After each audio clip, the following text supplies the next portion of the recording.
Am I the asshole for feeling suspicious after finding condoms in my boyfriend's toiletry bag? This morning, I was helping my 25 boyfriend, 23, get ready for work. He asked me to grab his toothbrush and toothpaste out of his toiletry bag. He has one of those electric toothbrushes with the detachable head and I couldn't find the head. So I opened up another pocket to look for it. I found condoms, a lot of them. He was given this toiletry bag for Christmas before he left on a 3-month trip to visit family in Europe. He acted surprised, like he didn't know they were in there and took them out immediately. He acted like he didn't know that pocket existed. I'd give him the benefit of the doubt, but at some point these condoms were packed in his bag over the past 6 months. We've been together for 2 years. The worst part is they're latex condoms. I'm allergic to latex. We only use non-latex condoms, in addition to my birth control. AIO for feeling suspicious about this. I feel like I'm going crazy. Update. I've seen the comments and I'm kind of freaking out. I'm messaging my therapist right now to figure out the best path forward. I was there at Christmas when he was given the bag. It was at his best friend's family house, so part of me is hoping that his best friend put them in there not knowing I'm allergic to latex. We haven't been intimate as much lately. Maybe once in the past 2 months. I've been really scared that he's not attracted to me anymore, because that's what most people say on here is the reason for someone's sex drive changing so drastically. He asked to move in with me when he came back from his trip and I said yes, so now I feel really trapped, like what if he's been cheating this whole time he's been living with me? He shares his location, but that doesn't really mean anything. I'm here all the time. I've seen the stories of how people cheat even when sharing their location. I wish I hadn't seen anything and I don't know anything he could say to make me feel more secure. Someone said I shouldn't have asked so I could snoop and find out for sure, but I don't want to have to snoop through my partner's belongings to find proof of them cheating on me. A relationship without trust is dead. We're supposed to talk later and I'll update afterwards. Everyone is so sure he's cheating and I really hope he's not, because I don't think I'll be able to handle it if he is. I'm already struggling with my mental health as is. Additional information from OP on why she was in therapy. OP, I'm in therapy because I have CPTSD. I am a survivor of attempted murder at the hands of my biological father, sexual assault and abuse. I am in therapy because my diagnosis is something I will have to live with for the remainder of my life, because I have experienced severe trauma, and because I have no intention of letting it ruin my life and relationships with those I love. I'm also not the one turning down sex. I'm the one that's been attempting to initiate. I messaged my therapist because I have a tendency to push people away to protect myself as a result of my history with abuse. My therapist warned me at the start of this current relationship about self-sabotage and reading too much into things. I texted her because I was unsure of whether or not I'm overreacting, because sometimes, like any other human, I need advice. I came on here while I was waiting for her to respond. I don't expect people on Reddit to be informed on the details of my life and relationship to be able to have the full picture. Thank you for the diagnosis, assumptions, and empathy. Update 1. I definitely was not expecting to see over 1,000 comments on my post. This update is long to address everyone's concerns in the previous post. Thank you to the people who sent me kind messages to check on me. I'm not sure what the people who sent me messages trying to fuck me were expecting aside from getting blocked. That being said, I did have a conversation with my boyfriend last night. I was always planning on having an in-depth conversation about what I had found, but there was nothing I could do about it while he was at work. I texted my therapist because I could tell I was starting to spiral, and posted on here while I was waiting for her response, which I think was a mistake, if I'm being honest. Although the majority of the comments were supportive, it's impossible for y'all to have as full of a picture as my therapist does, and I should have just waited for her to respond to me instead of coming on here. The massive amount of comments was very overwhelming. However, I do think that posting did help me feel more secure in thinking it was suspicious and enabled me to be more assertive when we talked. I appreciate all the comments telling me I was not overreacting. He never said I was, but his nonchalant response certainly made me feel that way. I appreciate the thought-out comments encouraging me to have a conversation with him and giving me genuine advice for it. The second conversation went better. I didn't accuse him of anything. I pretty much just said that finding non-latex condoms in addition to the lack of intimacy I'd been receiving was making me feel confused and upset. I asked him where the condoms came from. His older brother gave them to him while he was in Europe. To prevent confusion, I'm going to use fake names from here on out. My boyfriend is Theo. His oldest brother is Alvin. His other brother is Simon. Yes, like the Chipmunks. I couldn't think of other names for 3 brothers. Sorry. Theo hadn't met his mother's side of the family, including his mother, grandmother, aunt and older siblings, until his trip. The entire purpose was to get to know his family. He spent half with his aunt, grandma, brothers, and cousin in Spain. The other half of the trip he spent with his mother in the middle of nowhere in Portugal helping her open a kiosk. It was not a sightseeing trip. He didn't get to see any big monuments or go to major cities. I was not able to come because I'm in school and work full time and it wasn't worth it for me to just come for a week during the spring break. I also thought it was important for him to enjoy his one-on-one time with his mom since he was separated from her when he was an infant. His brothers are very different people. Simon seems well adjusted with a long-term girlfriend. He spent a lot of time with Simon and his girlfriend, who was the only one there fluent in English and helped him translate when his Spanish fell short. His oldest brother, the 30-year-old who gave him the condoms, Alvin, has been in and out of prison for a majority of his life. I guess Spain has some weird laws around squatting, so whenever he gets out of prison the dude just claims abandoned property and fixes it up to live in, because I guess the government would have to provide him housing if they kicked him out. Anyways. While Theo was on the trip, he called and texted me every day. He told me about Alvin obnoxiously catcalling girls when they'd all walk down the street and how Alvin had tried to get both him and Simon to go to an orgy with him despite both of them having girlfriends. Theo was very clear about having a girlfriend. He carries around a picture of me in his wallet, and his aunt said he talked about me a lot while he was there. Despite this, Alvin was very pushy with him about how he should be fucking a bunch of women while he was there and having fun. I remember this from when Theo was there. He found it really annoying. So did Simon. I guess during one of those conversations, Alvin straight up gave Theo a bunch of condoms to use to cheat on me. Side note, I counted them based on a comment someone left about how many are typically in a pack. They're all still there, I think. There's 8. I don't know how many come in the packs in Spain. Theo hid them in his bag. He said he would have left them there, but his aunt cleaned his room regularly and he didn't want the drama of his other family members seeing. Once he got back, he forgot they were in there. He only uses his toiletry bag when he goes to the gym. We went out together with our friends Saturday night after his shift and stopped at the gym on the way downtown so he could shower and freshen up. Otherwise his toothbrush is in our bathroom.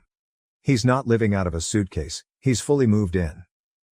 I do see how some commenters saw the existence of the toiletry bag as a red flag when we lived together. So I wanted to clear that up. I did ask him why he accepted the condoms. He said he had zero intention of using them, and that he accepted them because Alvin wouldn't listen to anything Theo said about me and that he left him alone after that. Theo didn't even say goodbye to him when he left. He tried to spend as little time with Alvin as possible, despite him constantly inviting both Theo and Simon over to his abandoned house. Simon grew up with Alvin, but still seemed pretty content about avoiding him when I asked about it while Theo was there. I guess he's just not a good person, so the rest of the family avoids him when possible. So that's it. My boyfriend didn't cheat on me. The condoms came from his older brother. I believe him. He was very straightforward with his answers, and was more concerned with my well-being when he came home and saw how upset I was. He wasn't defensive at all. He listened to me without interrupting. He told me he loves me and that he has zero desire to cheat on me. He also works 2 jobs, shares his location, and usually is at home if he's not at work or the occasional gym visit. He doesn't have the time to see other women, and if he does have spare time, he spends it with me or his friends, who are also my friends. He does have friends separate from our friend group at work, but he invites me to come along when they've gone out or asks me to join them when they play Overwatch after work. I love him. I believe him, and I'm moving past this. That doesn't mean I'll let any additional red flags slide if they pop up though. As many of you said, I'm still young and have my whole life ahead of me. If things get worse, I know I'll be okay by myself.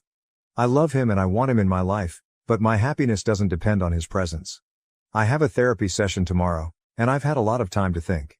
In hindsight, I think what made me spiral the most was that if he really did cheat on me, I'd be living with a stranger.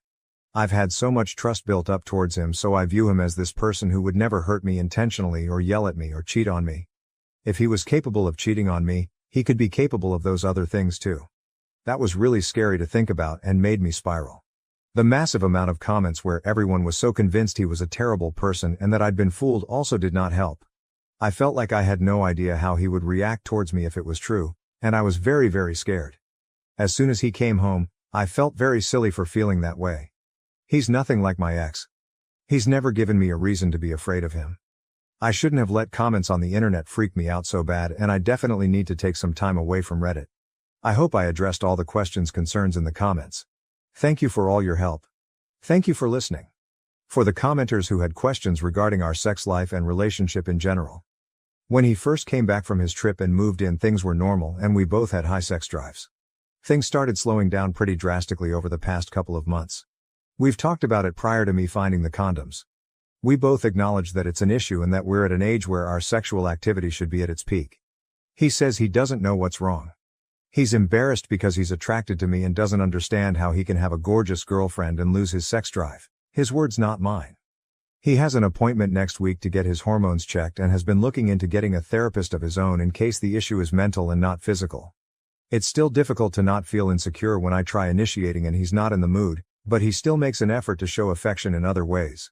Our current level of intimacy isn't ideal, but I don't think it's a lost cause as long as we're working towards a solution together.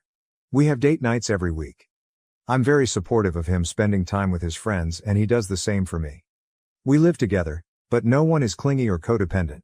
We do check in with each other to see how we're feeling about the living situation since it is somewhat new and we're still figuring out how to divide and conquer with household tasks. I'm a full-time student and I work full-time. He works 2 jobs. We both contribute equally, and do our best to make time for ourselves and each other despite our busy schedules. I have 14 credits this summer and barely exist outside of work and school, lol. For the commenters who had some things to say about me having a therapist or mental health issues. I try my best to ensure that I am my main support system. I've been in the position before of being someone's emotional punching bag due to their mental illness and I would never ever put someone I love in that position. I'm in therapy because I have experienced an extreme amount of trauma and don't want my CPTSD to impact my life and relationships in a negative way. I grew up with a mom with severe anxiety, and most likely undiagnosed PTSD, related to the trauma both of us experienced at the hands of my biological father. She doesn't believe in therapy. I had to call 911 several times as a small child because of her panic attacks. I love my mom, and our relationship has come a long way, but the last thing I would want when I have children is for me to be an unstable parental figure. My usage of therapy doesn't warrant me staying single. My therapist has been very encouraging of this relationship since my boyfriend asked me out 2 years ago. I had gotten out of an incredibly abusive and toxic relationship the year prior, and had zero intention of getting into another serious relationship anytime soon. I was thriving and my therapist thought I was ready, but I told my boyfriend that I needed to focus on myself. We took things slow. He was respectful and patient every step of the way until I was ready. He has never raised his voice at me or even cussed at me. He is a very caring partner. I think his love language is based on quality time and acts of service. He's not great with words, but he tries. He can be a bit emotionally distant at times and not know exactly what to say when I'm upset, but that doesn't prevent him from being there and giving me a hug when I need it. We've been going through a rough patch with our intimacy, and when I was off my meds I felt like he, and everyone else in my life, viewed me as a burden despite him telling me he'd be there for me and for me to just ask for whatever I needed. He's told me many times that he's still attracted to me and that it has nothing to do with me, but when I was feeling low I kind of let my past trauma impact how I felt about myself. Being repeatedly sexually assaulted kind of made me feel like my worth is based on my sexuality, so having a boyfriend who isn't all over me anymore made me feel like there was something wrong with me. Like if I'm trying to initiate and am available and the person who loves me doesn't want it. But someone else was willing to violently take it from me when I didn't want it, what does that say about me? I know that's not rational and I've talked a lot about it in therapy, but it is something that I struggle with sometimes. I posted on here during a low time with my depression because I needed to vent and didn't want to burden anyone I knew with my irrational negativity. Depression is weird, especially after years of therapy. When I'm at my lowest, the intrusive thoughts are overwhelming, but deep down I know they're irrational and that they'll eventually pass, even if it doesn't feel like it on the surface level. I know some of the things I said then were concerning, but I really wasn't in any danger. There's a lot of things I want to accomplish in my life and I know I'm capable of them even if it does feel hopeless sometimes. I know I have people in my life who love me, I just have a hard time reaching out for help when I need it and need to be better at letting people be there for me. My mom raised me to be really self-sufficient and she's also got a lot on her plate with my dad being sick, so I don't want to bother her and make her spiral more than she already is. I've been set back a lot with my education because of all the stuff I've been going through, but I know I have a bright future and that I should be proud of myself for making it this far. I am back on medication and am increasing the frequency of my therapy appointments from once a month to every other week. I was doing well before I went off my meds, so I'm doing my best to get back on track. Sorry for rambling. I know I don't owe anyone an explanation of my mental health here, but I know some people were worried. I'm okay. I'm going to be okay. With or without my boyfriend. My mental illness does not prevent me from being a loving and supportive friend and partner. Using therapy doesn't make me a weak person incapable of standing up for myself and making decisions. Update 2. I'm low-key regretting posting an update at all.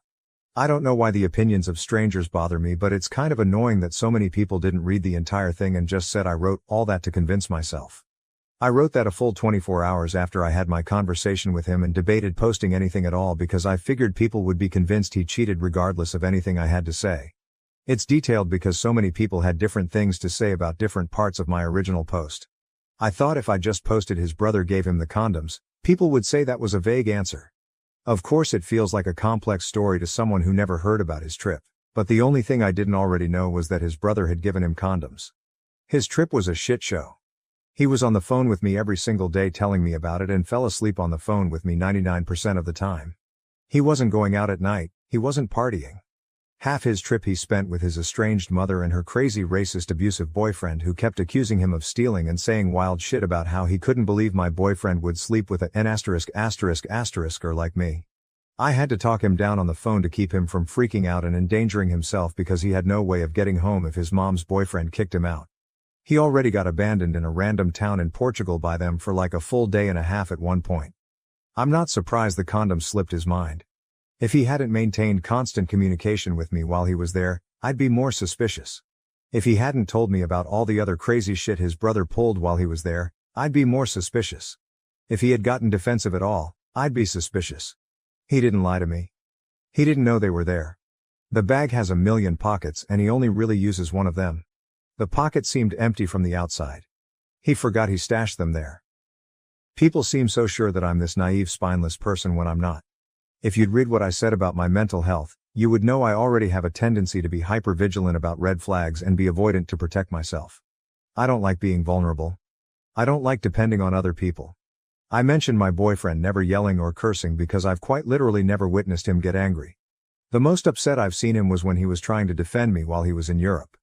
He's probably the most calm, stoic person I've ever met. I love that about him. I love him. I trust him. Also, his last serious relationship ended with him catching his ex in the act of cheating on him. She had mental health issues and responded to being caught by attempting to kill herself by walking into traffic. I know some internet troll is going to say that's another far-fetched story, but I know it's true. His best friend's mom, who is basically also his mom, pulled me aside when she met me and told me that she was glad he found someone that makes him so happy after everything he went through with her. I don't think he would cheat on me after going through something like that. He's a really good person. He's fully capable of being a support system for me. I just was afraid to let him because I didn't want him to feel like he had to worry about me or take care of me the way he did with her. That's not healthy though.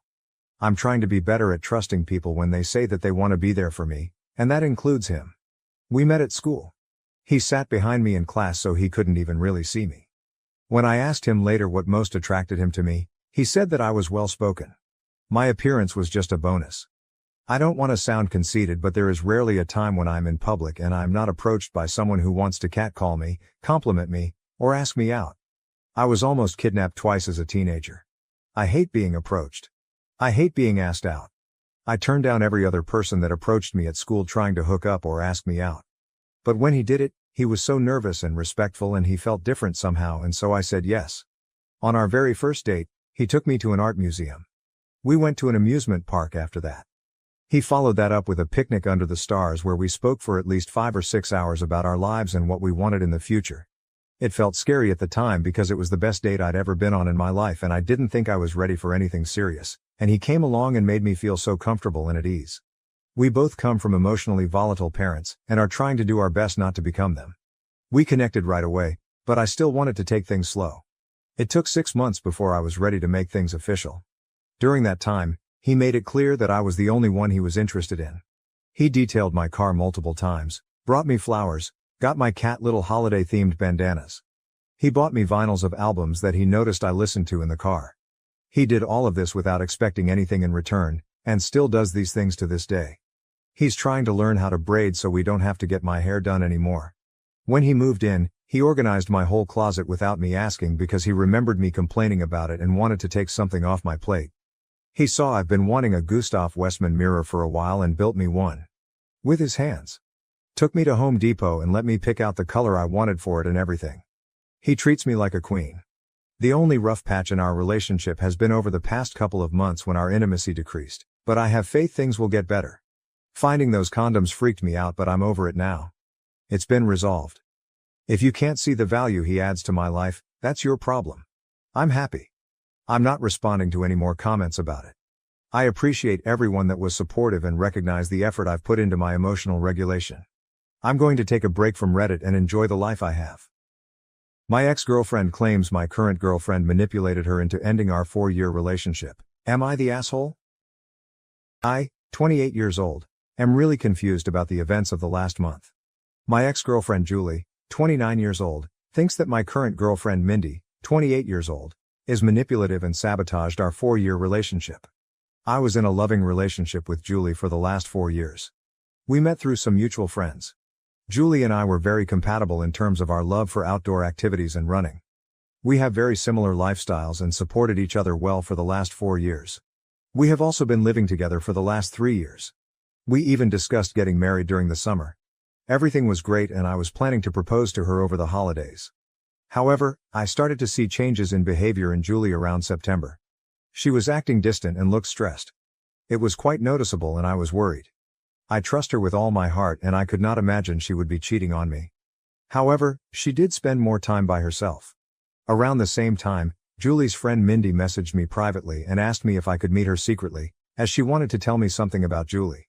Mindy and Julie work together and I've known Mindy ever since I started dating Julie. I was surprised, but to be honest, I assumed the worst. I met her at a cafe after work. She asked me if things were going on between Julie and me. She told me that Julie told her that she was planning to leave me soon. This was a total shock to me. I asked her if there was anyone else that Julie was interested in and she told me no. Julie confided in her that she was not sure about marrying me. She told me she just had to tell me this as she did not want me to be blindsided. I was devastated. I started putting more effort into making our relationship more exciting and planning more dates, etc. Mindy was also helping me through this time, and telling me more about what Julie told her. Eventually, before Thanksgiving, Julie told me that she loved me, but she wanted to take a break for a month to live alone. She said that she just wanted to live alone for a month to make sure she wanted to marry me. I was completely heartbroken. I asked her if she wanted to pursue someone else. She told me that was not the case, and I better not do anything stupid either. She loves me with all her heart, but she just wants to stay away from me to make sure that she is marrying me for love, and not because she is used to being with me. I did not understand that at all. I told her that if she is not sure after 4 years, if she wants to marry me, then maybe we should just break up. We had a big fight and broke up after a few days. As our lease was ending, we decided to part ways in December. She got a new apartment and I kept our old apartment and just took her name off the lease. After the breakup, I was feeling very lonely, as I was not used to being in the apartment alone. I didn't want to keep on being sad and hence invited a bunch of friends for a New Year's party. I also invited Mindy. We had a good time, and my friends were doing their best to cheer me up. Mindy also mingled with my friends and it was good. Mindy decided to stay back to help me clean up and we hooked up that night. I felt guilty, but Mindy did cheer me up. Since then, we have hung out almost daily at my place. I am still sad about Julie, but I won't lie that being with Mindy does make me feel happy. She is sweet and caring. Last Sunday, we woke up and someone was banging on the door. I went to open it and it was Julie. She looked furious and started yelling at me. She kept on accusing me of cheating on her. I told her I most certainly did not cheat on her, and she was the one who broke up with me. Mindy was also at my apartment. Julie was just angry at both of us. She started calling Mindy a manipulative bitch and told me that Mindy was the one who suggested to her that she should take some time away from me to understand her true feelings. I calmed her down and asked her to explain herself. She told me that ever since our marriage talk, she told Mindy about it and Mindy kept on asking Julie if she was sure about marrying me. Mindy suggested she take some time to herself to understand her true feelings and that I will understand and give her space. When I said no, Mindy convinced her that I was so controlling that I could not even give her 1 month to herself and convinced her to break up with me. Mindy told me that she did not say any such things, and these were all Julie's ideas and she was just there during these conversations. She did tell Julie that she told me about some of the things so that I get a chance to make things right with her over the last few months. That made Julie more angry and she started accusing me of emotionally cheating on her. Julie told me that the last few weeks have made her realize that we were meant to be together, but she now cannot believe I could move on from a 4-year relationship in a week. On one hand, I want to believe Julie, but she broke up with me for no fault of my own. Mindy was there for me when I was down, but now I also doubt her. She suddenly started talking to me out of the blue as we were never really close before, and immediately became my support after the breakup, although Julie was her close friend. Am I the to emotionally cheat on Julie? Should I have told her about Mindy's texts? Should I have not moved on from her so quickly, even though Julie broke up with me? I was just hurting and Mindy was right there to support me. I need advice from someone with a clear mind on what the fuck is going on. Relevant comments. Comment 1. Sounds like you and Julie need to talk privately and discuss what Mindy said to each of you. As others said, this sounds all too convenient. Mindy was in both of your ears telling you both what she wanted you to hear to orchestrate this whole thing. Please reach out to Julie and ask her to talk to you alone.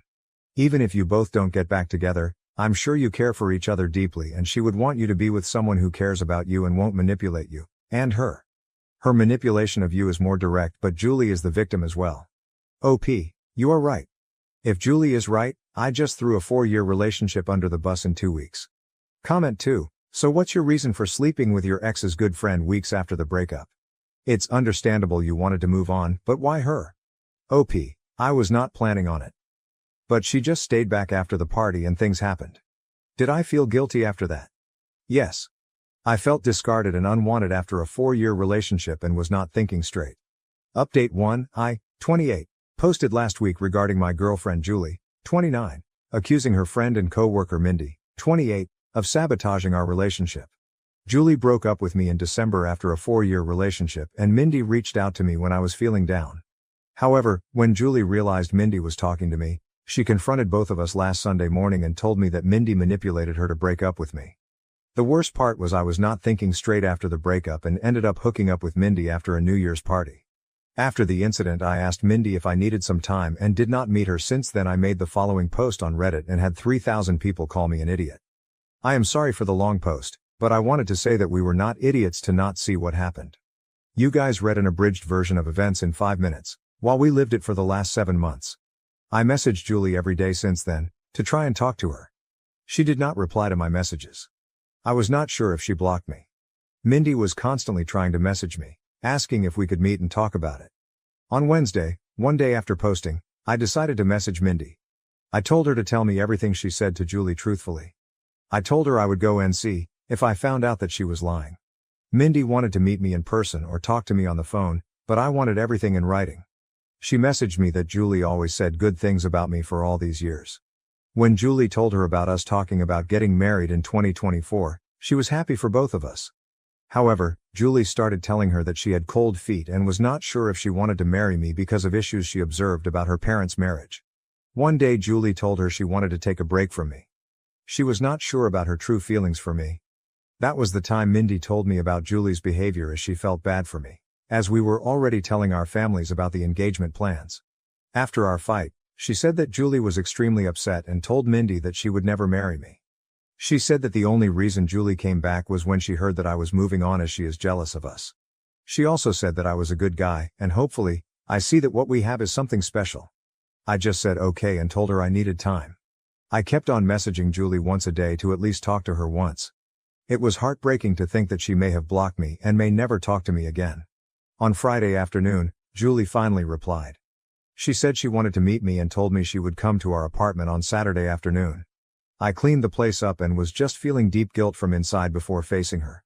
When she came in, she looked like a shell of herself and completely broken. I sat on our sofa, but she chose to sit away from me. We asked how we both were, but it was clear that none of us were doing well. I started apologizing, but she stopped me. She asked me to let her finish and not to interrupt her. She had brought her little notebook and had written down things she wanted to say to me. She told me that she truly loved me.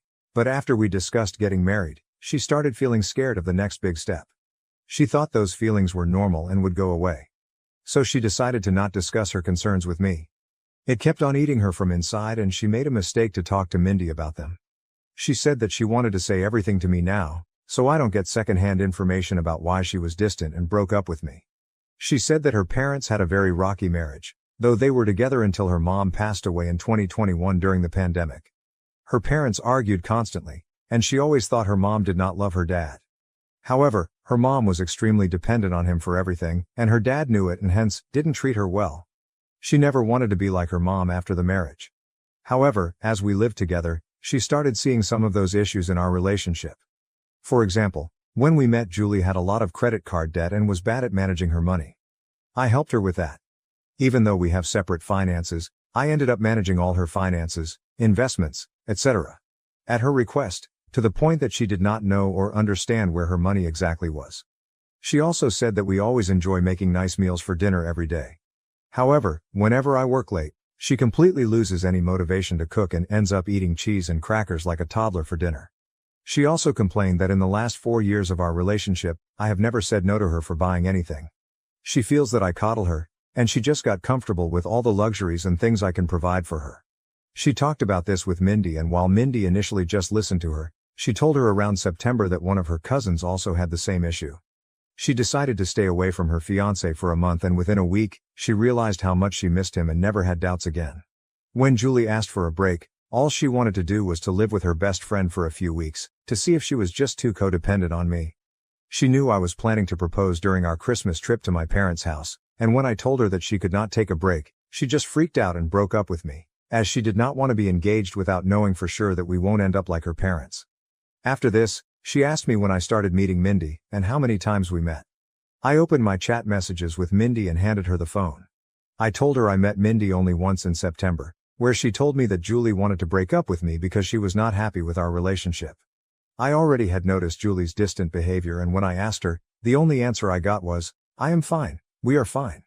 Due to my insecurities, I tried to hold on to Julie and started coddling her more, planning more expensive dates, and trying to spend more time at home. When Julie asked me for a break and to stay away from me for a few weeks, I thought that was the final step before the breakup and broke down and fought with her, which led to our breakup and her moving out. At this point, Julie's voice started cracking up. She asked me when Mindy contacted you after the breakup. I pointed her to the messages. Mindy initially just started sending me memes to cheer me up, and I just used to respond with thanks, or a thumbs up. However, the messages started getting more frequent, and she offered to talk to me in case I needed help. She asked me what I was doing for Christmas and New Year's, and when I told her I was inviting a few friends, she told me that she does not have any plans for New Year's, and I invited her. Julie stopped me there. She told me she did not need to hear the details after that. She told me that when she moved out of our house after our fight, she thought she was just not ready to get married to me. She stayed with her friend for 2 weeks and then got her new apartment in January. She told me that she was miserable and missed me badly. It became more acute when she moved into the apartment alone, and could not stay there for even one night. Her best friend is currently staying with her in the new apartment. She realized she could not live without me within a week of living there. When she asked one of our mutual friends, on Saturday, about how I was doing, she told her about the party and told her Mindy was there. It did not make sense to her why Mindy would be at the party. She concluded that Mindy and I were having an affair during our relationship, and that was the reason Mindy must have tried to break us apart, by constantly telling her that she should not get married if she had doubts. When she saw Mindy in our apartment on Sunday, she completely broke down. However, when she learned that Mindy was also talking to me and telling me the opposite things, she realized how naive she was to throw everything away without properly talking to me first. As hurt as she is seeing me with Mindy, she also does not want to lose me. She kept on calling herself an idiot and apologizing for not telling her concerns to me sooner. I sat next to her and tried to hug her, but she moved away.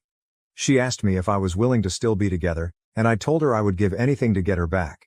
She told me she was also willing to forget what happened, but she had a few conditions. Her first condition was that I cut contact with Mindy. I block her everywhere and never contact her again. If I see her standing in front of me, I act as if she is invisible.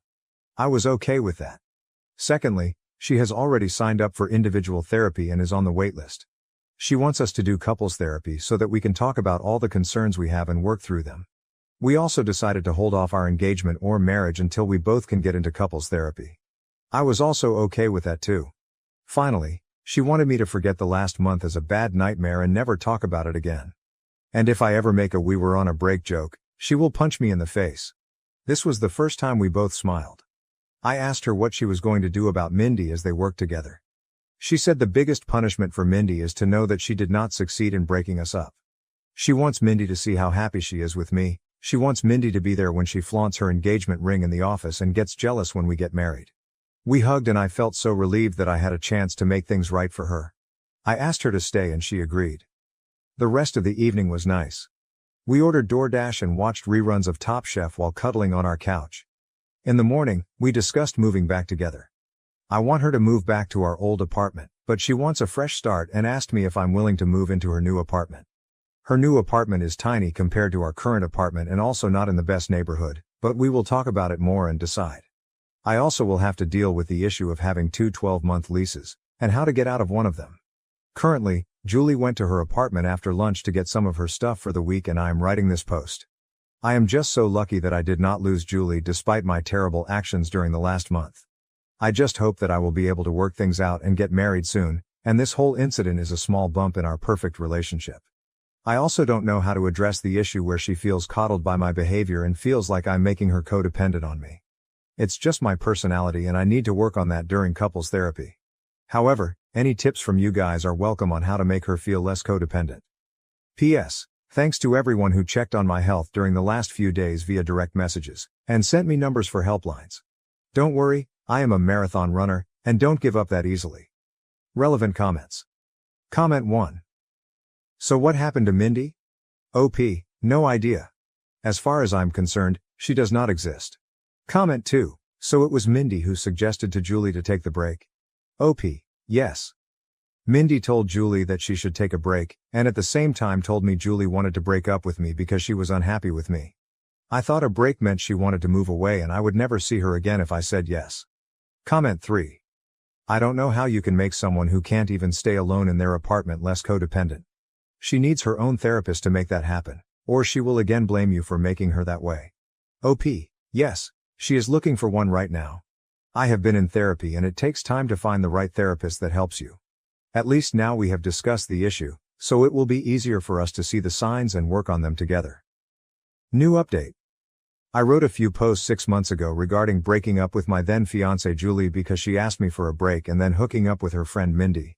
It turned out that Mindy was the one who encouraged Julie to ask me for a break and also befriended me and told me about Julie's intentions in advance. They were the worst few weeks of my life, but Julie and I reconciled and got back together. A lot of you have been asking me for an update, and I feel this is a good time to give a final update. After the incident, Julie told me that she wants to get back together and forget about the whole thing, but I could see that she was still hurt by my behavior. I tried to not love bomb her and give her space as that was the reason why we broke up in the first place. Julie had a mental breakdown, and had a panic attack, during the week after she saw Mindy with me in our apartment.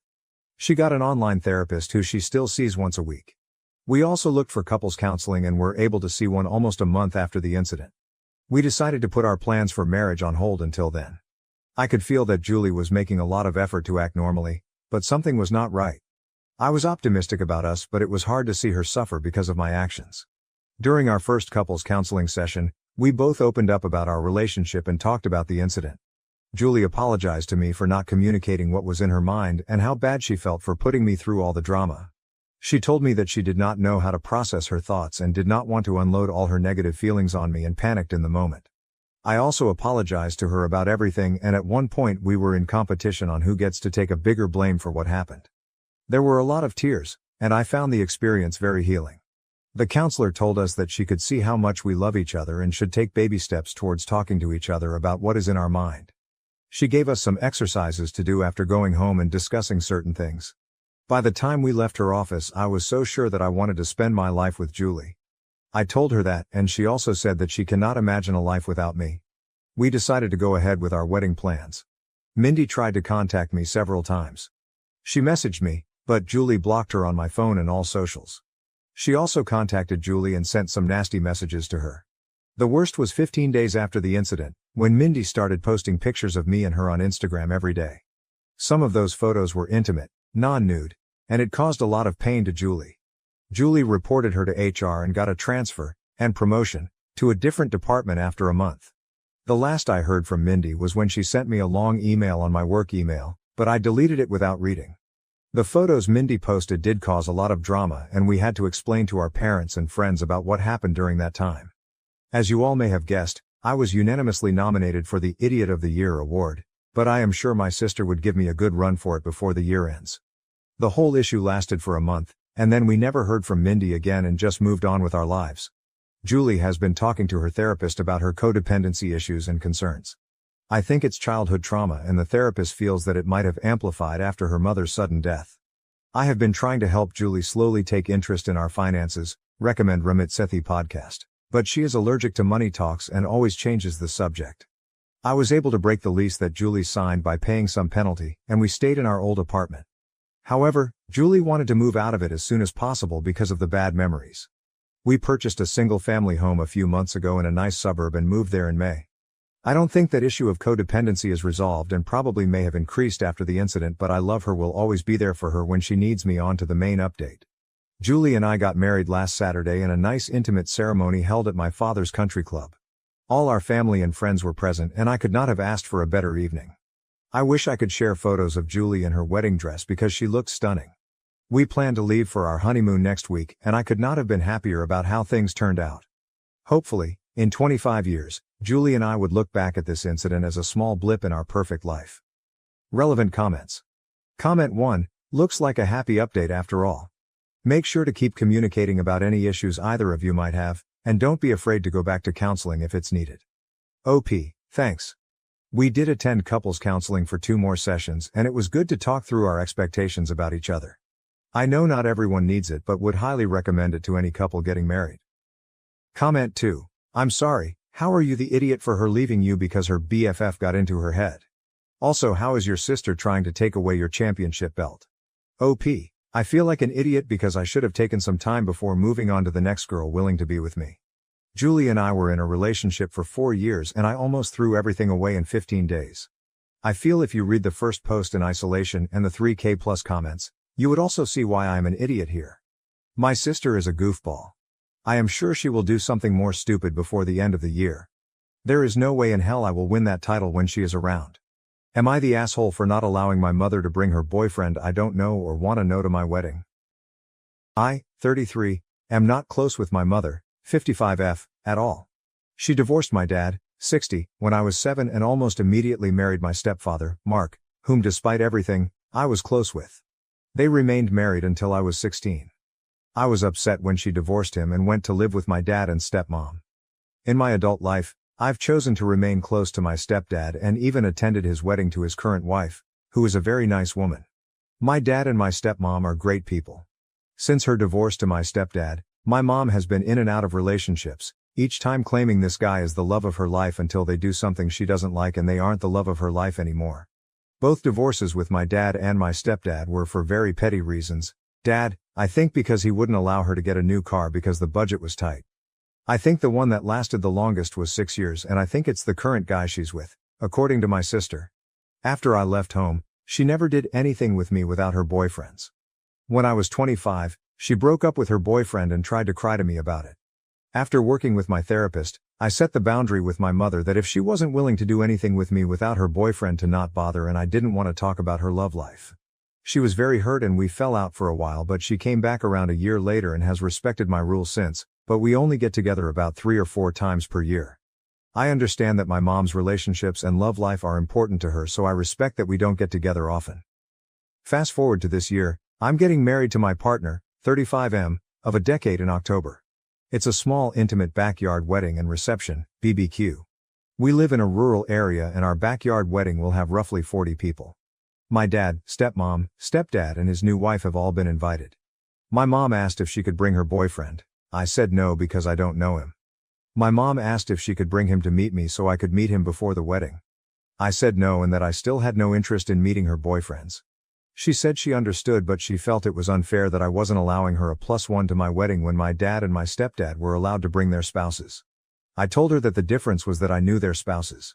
She wanted to know why I was so adamant about refusing to get to know her boyfriend. I explained to her that I saw no need since she'd just break up with them and move on to someone else eventually as she has always done before. She started to cry and told me I was being unreasonable and treating her as if she's a witch ****. Both my fiancé and my sister feel like I should suck it up for one day and let her bring her boyfriend so she can be comfortable there. I'm seriously considering it but I wanted to know if I'm TA here for sticking to my boundary at my wedding and what your thoughts are. Update. After reading everything here, I've decided to email my mother and invite him. I was already leaning towards telling her that he can come when I post it. I decided to set some ground rules for my mother. He is there as a +1 to my mother only. I made it clear to her that he is not my family and he is not my stepfather, so I will appreciate her not telling other people at the wedding he is my stepfather. Mark is my stepfather and he will be there. He is not to be in any family photos. In fairness, my stepdad Mark won't be in any family photos either, only my mom, dad, stepmom, and my siblings. He is not to approach me at any point during the wedding and reception. This does not change my previous boundaries. I'm only allowing him to come for her own comfort and to create a sense of fairness. I respect the fact she is in a relationship but that her love life has nothing to do with me and I wish to keep it that way. I told my mother that these are my terms for him being at my wedding and my terms are final and that I hope she can respect the fact that I'm trying to be reasonable. I use this opportunity to remind her of the reasons I put the boundary up in the first place. These reasons included forcing me to do activities with her shorter-term boyfriends in the past, forcing me to only discuss her love life while showing no interest in my life, and putting her relationships above her own children. If she responds, I'll let everyone know. Update 2. My mom called me within 10 minutes of getting the email. She thanked me for allowing him to come and said they would abide by my terms. She said she felt really hurt that her actions during her midlife crisis are why I'm refusing to meet her current boyfriend, who she says she's been with for 7.5 years, and that she thought things would eventually calm down enough where I would be comfortable meeting him.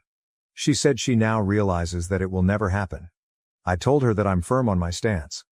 I think she started to cry but she said she understood and only wants him there because being around my dad and stepdad and their new wives, my dad has been married for 23 years and my stepdad for 12, makes her anxious and he helps keep her calm. She said she respects my stance and said it's her own fault I feel this way. I felt this may be the start of a guilt trip so I politely ended the call. Verdict, not the asshole. Additional comments to the post from OOP, update.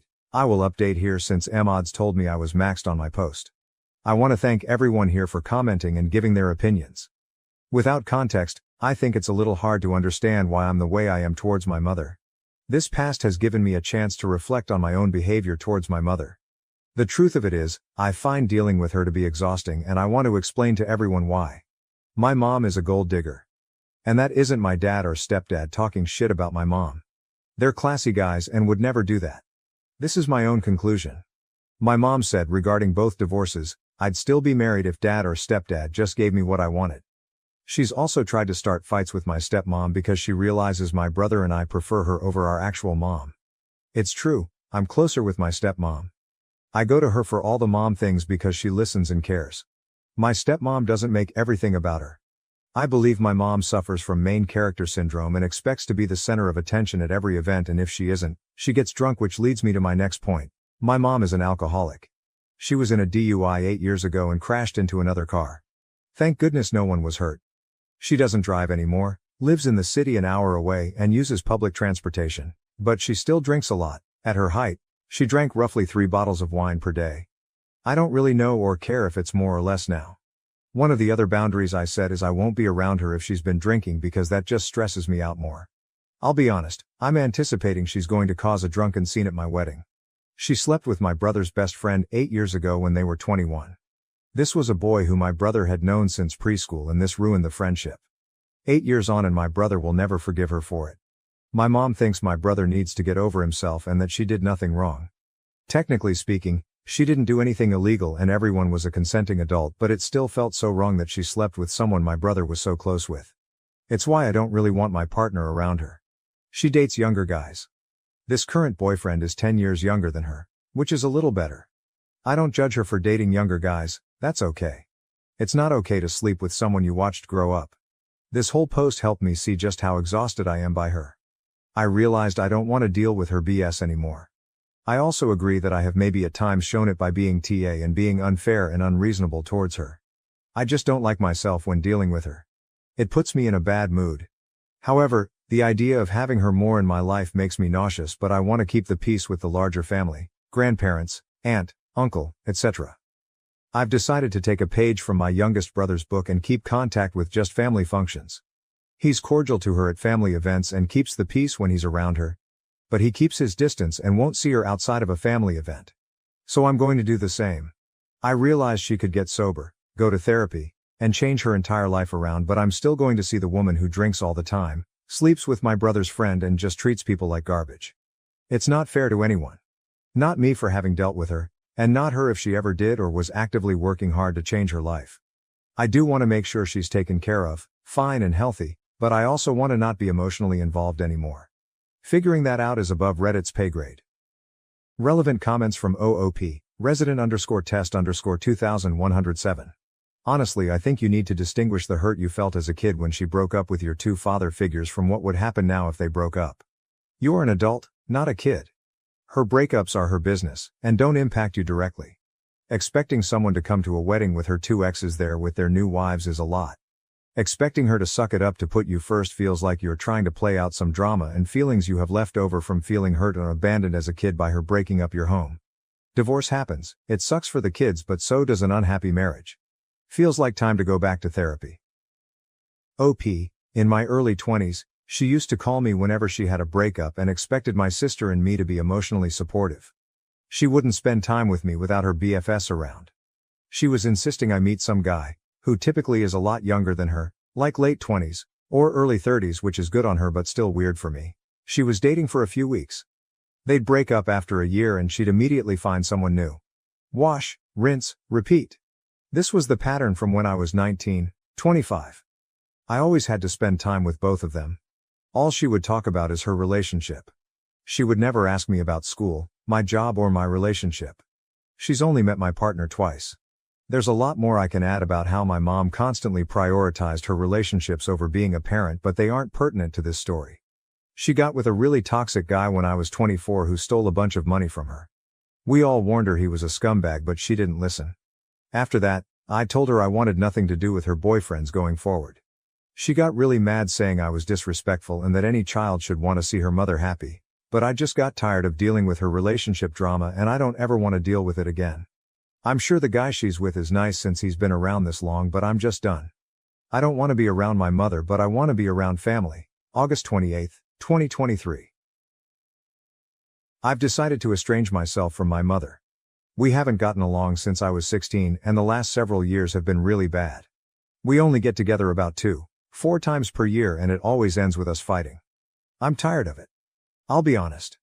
I've considered cutting contact with her, but the one thing that's preventing me from fully severing ties is her parents, my grandparents.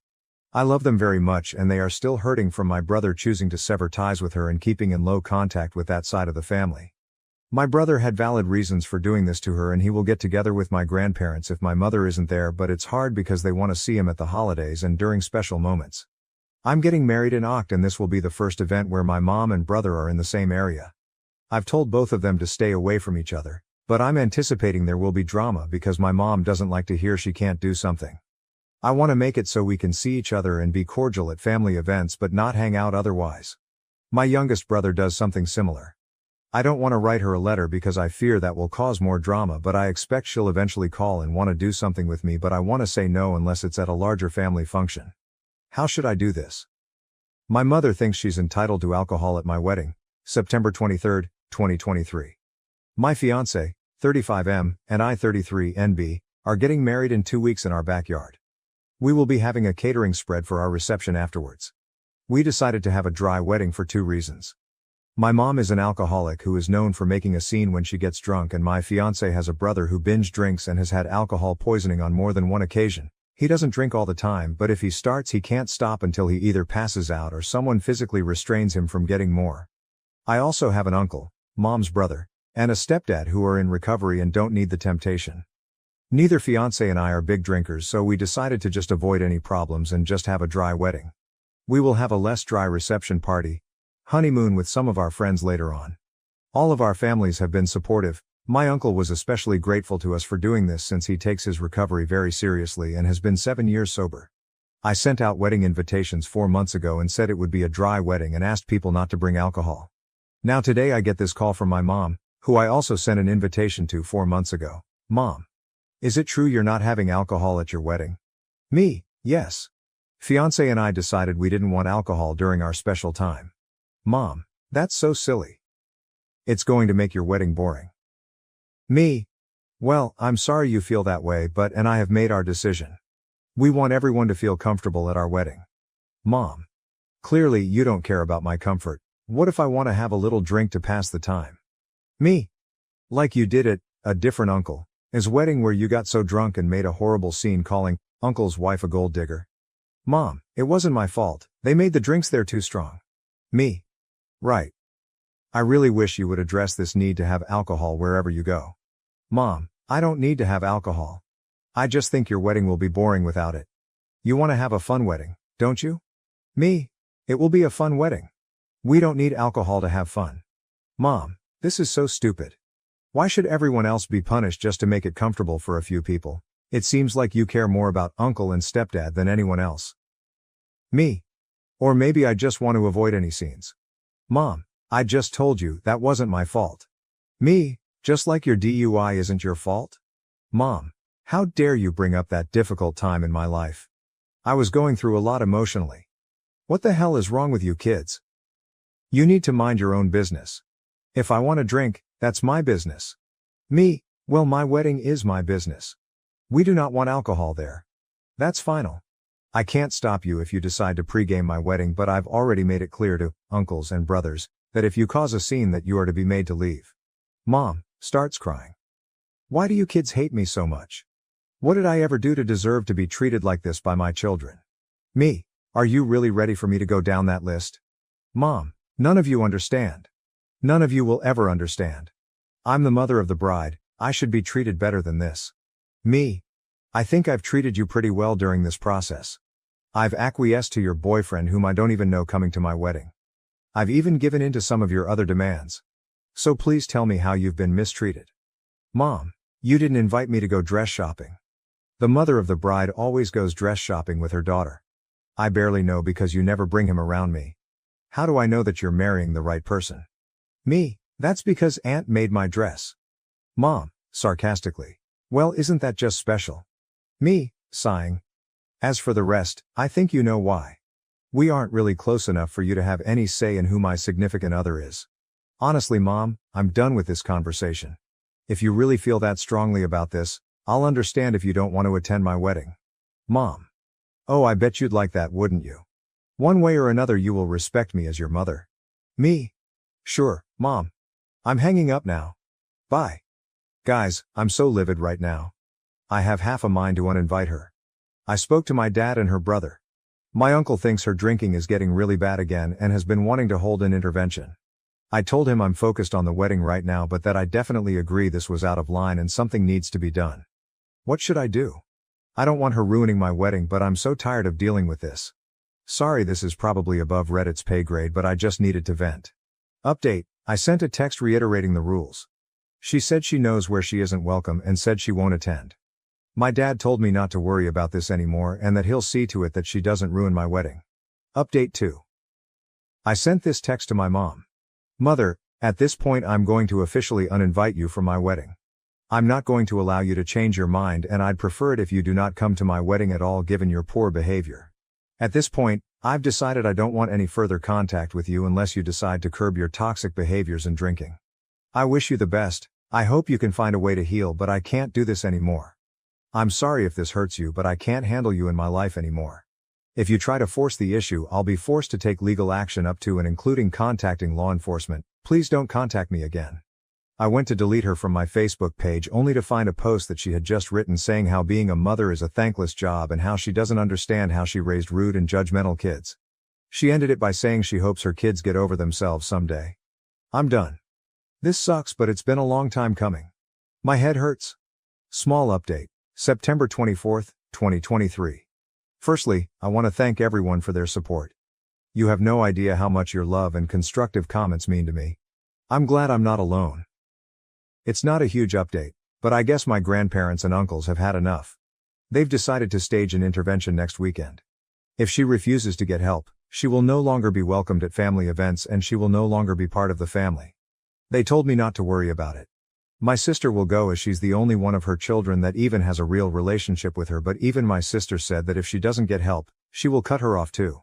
I'm hoping and praying this works, but given that she spent 1 year in rehab and the second she was off probation chose to drink again doesn't give me a lot of hope. My dad told me he's hiring the local biker gang to act as security. We live in a small town and the nearest big city is about an hour away, so it would be really expensive to have a security company come out. I don't have a problem with that. This is the type of gang that helps out abused kids and animals, and they do a lot of good where I live. The worst I've heard about them is they doled out some rural justice to a guy that was beating up the sister of one of the members and ran him out of town. When my mom got her DUI, she ran into someone's house and car. When she tried to back out, no one was hurt, thank goodness.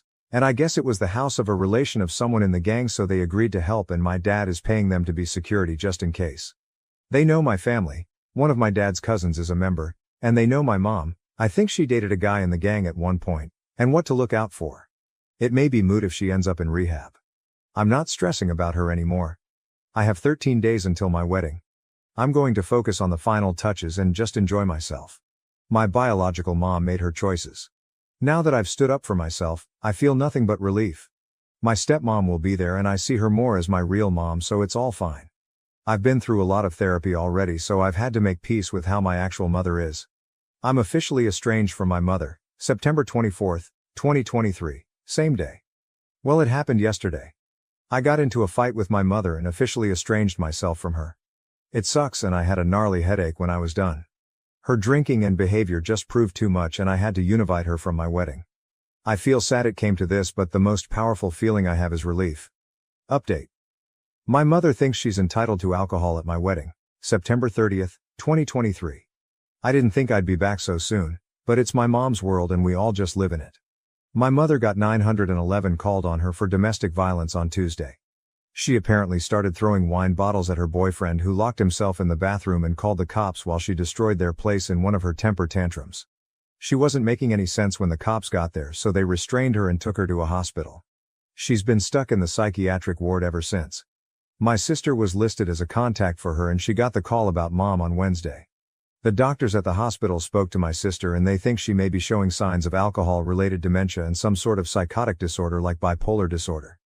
They currently have her in alcohol detox, and from what my sister was told, it's pretty bad. They won't allow her visitors until she's out of detox, not that anyone really has a desire to visit her anymore. My sister and I decided enough was enough and we petitioned for guardianship for her yesterday at the request of a social worker who interviewed my sister, my uncles, my grandparents, and myself. A guardianship means they can hold her while it winds through the system rather than her being released after 72 hours. My grandmother's upset as she thinks all of the issues should be kept in the family and the state shouldn't step in. My uncles and grandfather are on the side of having a guardianship. As far as they're concerned, she's not welcome in the family anymore and they won't allow her to continue to take advantage of anyone in the family anymore. My sister and I say let her be a professional's problem and let them figure out what to do with her. My brothers don't care and have effectively washed their hands of her years ago, so their stance is whatever keeps her as far away as humanly possible. We can't deal with her anymore, and why should we? With the guardianship petition, I'm working on washing my hands of this situation entirely. I'm sure I'll be interviewed about why a guardianship is necessary, but other than that, I don't plan to have any further contact with my mom unless she apologizes and makes amends for her behavior, if that's something she's even capable of anymore. I just don't see that happening, and any compassion or understanding I had for her in the past is gone. Whatever state her life is in, she brought it on herself. I just want to move on with my life without her in it and be done with her for good. It doesn't look like she'll be released from the hospital anytime soon, so there's no risk of her attending my wedding. I did talk to her boyfriend yesterday after sister and I filed our paperwork, and we decided to invite him to lunch. He's decided to break up with her for good, and we learned just how bad things were with her. He's a real nice guy who's been caught up in a bad situation and had no clue how bad she could be. I feel really bad for him. I did decide to invite him to my wedding, as I can tell he's a lonely dude who's been to hell and back. Not sure he'll show, but the offer is there. There was a time I'd have allowed an event like this to ruin the run-up to the wedding, but I've been able to separate my mom's behavior from the wedding. It hasn't put a damper on it. Now that my mom is squared away, I can enjoy myself. I just put the final touches on the catering order and am expecting the last of my supplies. My aunt wants to put the final touches on my wedding attire. If I haven't mentioned, both my fiancé and I are huge steampunk fans, and so we're wearing steampunk attire and encouraging everyone else to dress in steampunk. Not required though. My wedding dress is actually more of a suit situation, but it looks badass. I don't think I'll update again, as I want to put all of this behind me and I don't plan to have any contact with my mother going forward. I'm looking forward to a bright future with my husband. My mom can stay in the past, and as cold and heartless as it sounds, I'm glad she's not going to be my family's problem anymore. Post-wedding update. October 9th, 2023. I just signed into this account again with a lot of people begging for updates. I don't have a lot. I guess my entire story is now in the best of Reddit. Thanks, I guess. I never knew dealing with my alcoholic mother was worthy of a best post. I just wanted to rant and sanity check myself. Only news on my mother is that she's out of detox and currently in a catatonic state, refusing to speak, eat or drink water. They may install a feeding tube if she doesn't let up. I think she's trying to be dramatic and get attention, so do my uncles. I could be wrong, but honestly I don't care anymore. We're not sure she has dementia, but she definitely has something going on, but doing any kind of evaluation while she acts like this is difficult. She also has liver disease, needs dialysis and possibly even a transplant, if she qualifies. The doctors made it very clear that if she doesn't quit drinking, she will die within the next 5 years, and it may even still be too late. I think I'd feel more sad, but I've had to realize that I lost my mother long ago. I did invite my mom's boyfriend, but he chose not to come. He's decided to get help for his own alcohol issues, according to my sister. I wish him the best. As for the wedding, I'm now happily married, and on Wednesday I took a pregnancy test that came back positive. We're super excited but haven't told anyone in our family yet. The wedding was fantastic and the day went off without a hitch. We had a blast and are heading out on our honeymoon on Wednesday to Costa Rica. My brothers and stepbrothers very sweetly hazed my husband during the at-home bachelor party and made it clear they're excited to have another brother. My stepmom did all of the mom stuff during the wedding. That was already planned before all of this. No one snuck in alcohol, there weren't any scenes. The worst that happened was my sister crying due to all of the stress she's been under. I do have some sympathy, but most of it is self-inflicted though, because she enables. But all in all, it was a great day and I was surrounded by those I love most. I know a lot of people asked for pics on my wedding suit. I will see if there's some way I can crop identifying stuff from it and post it here once I get my wedding pictures back. Otherwise, I'll figure out a way to post the outfits themselves. That's all I have. I'll try to update after my honeymoon. Now it seems like a baby is coming, so no promises. My husband is fucking in love with another woman and wants to try polyamory. I feel like I'm the third person in my own story. Hi. I've been married to my hubby for 4 years and we've been together for 12 years. After a lot of financial struggle, we bought a house and we are now planning to get kids. Thing is, a few months ago my husband felt sick and had to stay home for a while. He decided to pick up an online game and started having weekly sessions with a group of players. Among them is a girl, 30 I think. And long story short, he fell in love with her. He broke down crying a month ago and admitted it. He told me it built up so gradually he didn't understand how he felt until it was too late. They started texting privately after meeting and eventually had one-on-one calls together. Then at some point he said, she told him she was in love with him and he realized it was mutual. He said he told her it was impossible but loved her too. They tried to be just friends but they couldn't resist, and continued to show affection for each other. He showed me the texts, but also ventured into sexting. She asked if she could meet him face to face but he refused. So he told me all of this, apologized over and over again and told me he couldn't control himself, and while he loved us both, it was me he would choose no matter what. I was still very upset and slept at a friend's that night to gather my thoughts. I decided to forgive him because he clearly felt guilt and wanted to work it out. I told him that while I was deeply hurt, I still appreciated him coming forward to me and being honest about what happened. We got into long conversations about how we were feeling in our relationship. I accepted he could love someone else but said I didn't like how he handled it. He agreed. And then yesterday he asked if I was comfortable opening up the marriage to polyamory. He said he still wanted to live with me and have kids but can't erase nor ignore the feelings he has for her. He says he wants to do it right and let us both see other people, with clear boundaries and communication, and still be present for one another. I'm gonna be honest, it made me very uncomfortable at first. We have several friends who are poly, I know more or less how it works. But I never really thought about getting into it myself. I am not against it, it just never crossed my mind before. I am trying to think it through but it's a lot to take in. Sorry my writing is probably messy but it's kind of hard to focus. I guess it's too early to decide and we have a lot more to discuss beforehand, but still. Could you guys give me your opinions on this? Thanks a lot. Top comments. Commenter 1, I'd be divorcing so fast. Dog of the bone.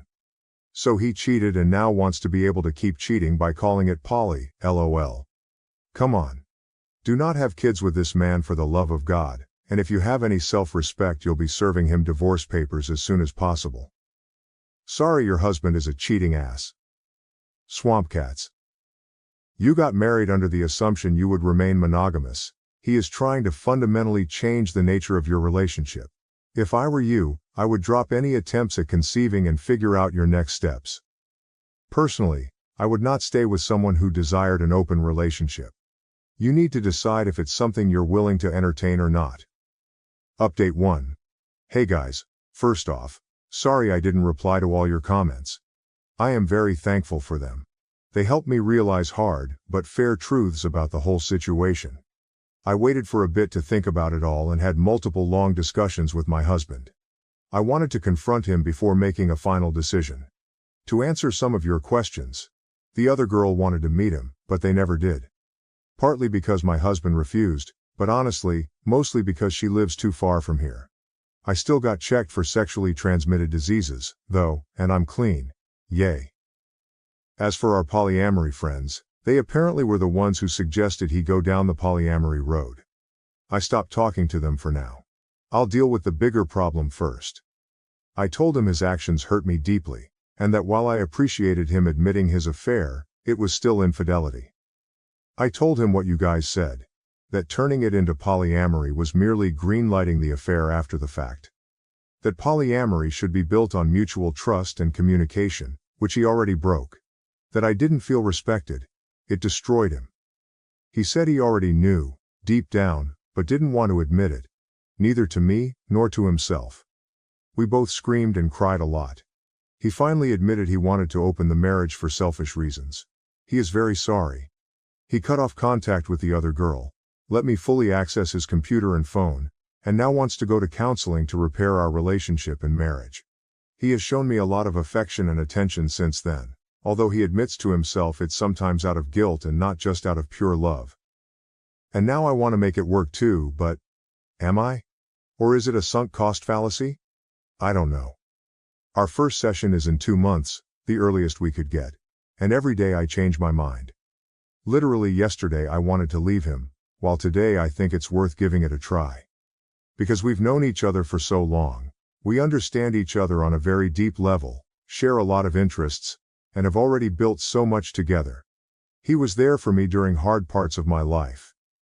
He took responsibility for his actions, and is really trying. Plus, if I leave him, I'd have to start my life nearly from scratch. Find a new place to live, go back to dating for the first time in 12 years. I don't want to lose everything. It sounds very hard and scary. Am I not too old for this?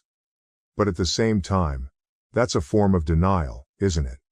It doesn't matter if those years were good. It's not going to be the same. Even if he gains my trust back, even if I forgive him, I'll never forget. I think he is genuinely remorseful. But isn't it too late for that? I am too empathetic. Him being present now doesn't erase what was done. Do I want to stay not because I still believe in this relationship, but because I don't have the strength to ask for a divorce? Because it's the easy choice, some kind of codependency? I have no idea. I can picture both paths clearly, and it's tearing me apart. I am lost, maybe even more than I was when I wrote my previous post. I've lost sleep and appetite, and I'm not sure I enjoy anything in my life anymore. I booked an appointment with a psychologist, for me alone, to help with this whole thing. I am sorry. At this point, I am rambling. I know I am the only one who can decide what's okay and comfortable for me or not. It's ultimately my choice, and my choice only. The emotional hell I am going through just makes thinking about that choice very hard and paralyzing. I'll go to both therapies and try to see what to do from here. I'll try to update, but it's probably going to take a while. I am sorry. I want to thank you again for your support, and I am sending you guys a lot of love. Edit. A couple of infos I should have mentioned but didn't because putting all of that into writing without omitting something is much harder than I thought. He cut off contact with her because once he told him he was married and wanted us both, she just ran away and broke up with him. There are times since then where my husband starts feeling sad or angry because of what's basically withdrawal. And for that he's smart, least sensible enough not to blame me. What kind of marriage did we have before this crisis? It will sound so naive. It's my first and only romantic relationship. We were very close and basically grew as adults together. We could talk about anything and understand each other. We shared the same values and interests. What changed, I think, is that we got into a routine and he got bored. During our argument he said he was addicted to the attention the girl was giving him and that he felt I didn't show him I was in love with him enough anymore. I told him that even if it was true, he should have told me instead of having an affair. On one hand I have my faults too and I could accept this as one of them. On the other I was taking care of him and the house while he was sick. I don't think he believes it. I don't think he means it. But it makes me wonder whether I was actually a good wife for him. Even though I am not responsible for his actions. Thanks again for your support, y'all. It's a lot to process, but it helps me. So much. Relevant comments OP on if she and her husband have kids and plans on getting counseling. OP. Kids are off the table. If we do go into counseling, and it goes exceptionally well, maybe we'll talk about it. But for now, the distrust is already there. He says I love you, but I never know whether it's to regain my trust, whether he means it or not. Even if he does he love me or is it a lie he tells himself? Dog of the bone. If you choose to stay, don't be surprised if in a year you find him talking to someone again. Cheaters are sneaky. They'll show remorse and swear they've changed. Meanwhile they're smirking inside because they've started a new affair and think they can get away with it this time. OP. Thank you. It's obvious and well known. Once a cheater, always a cheater. But reading it helps me fight denial. I really need to break up with him.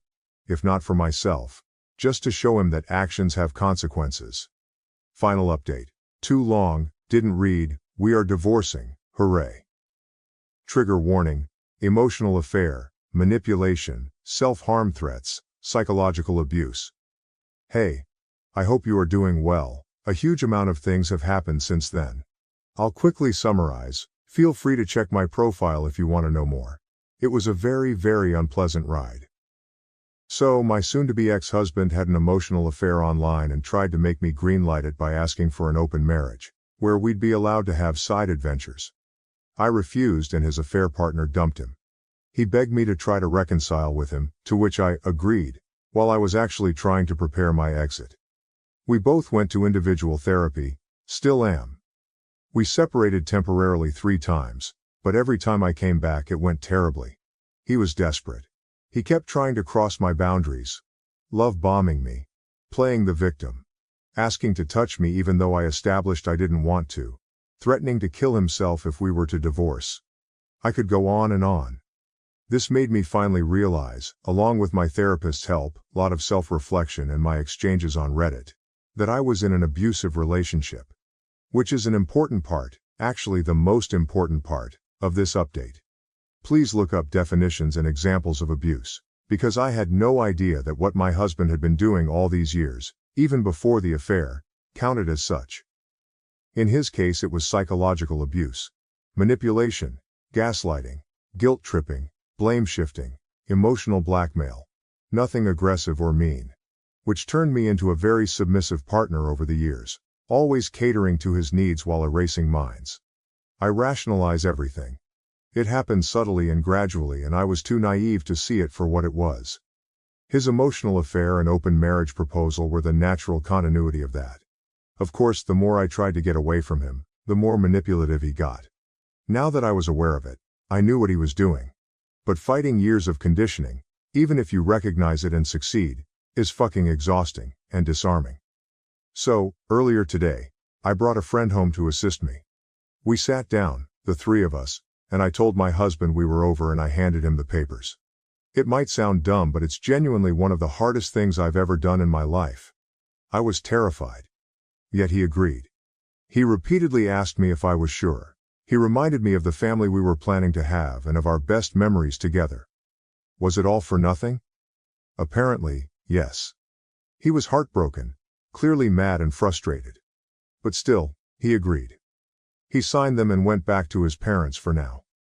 We still have to go through the whole procedure, separate our assets, decide what to do with the house and all.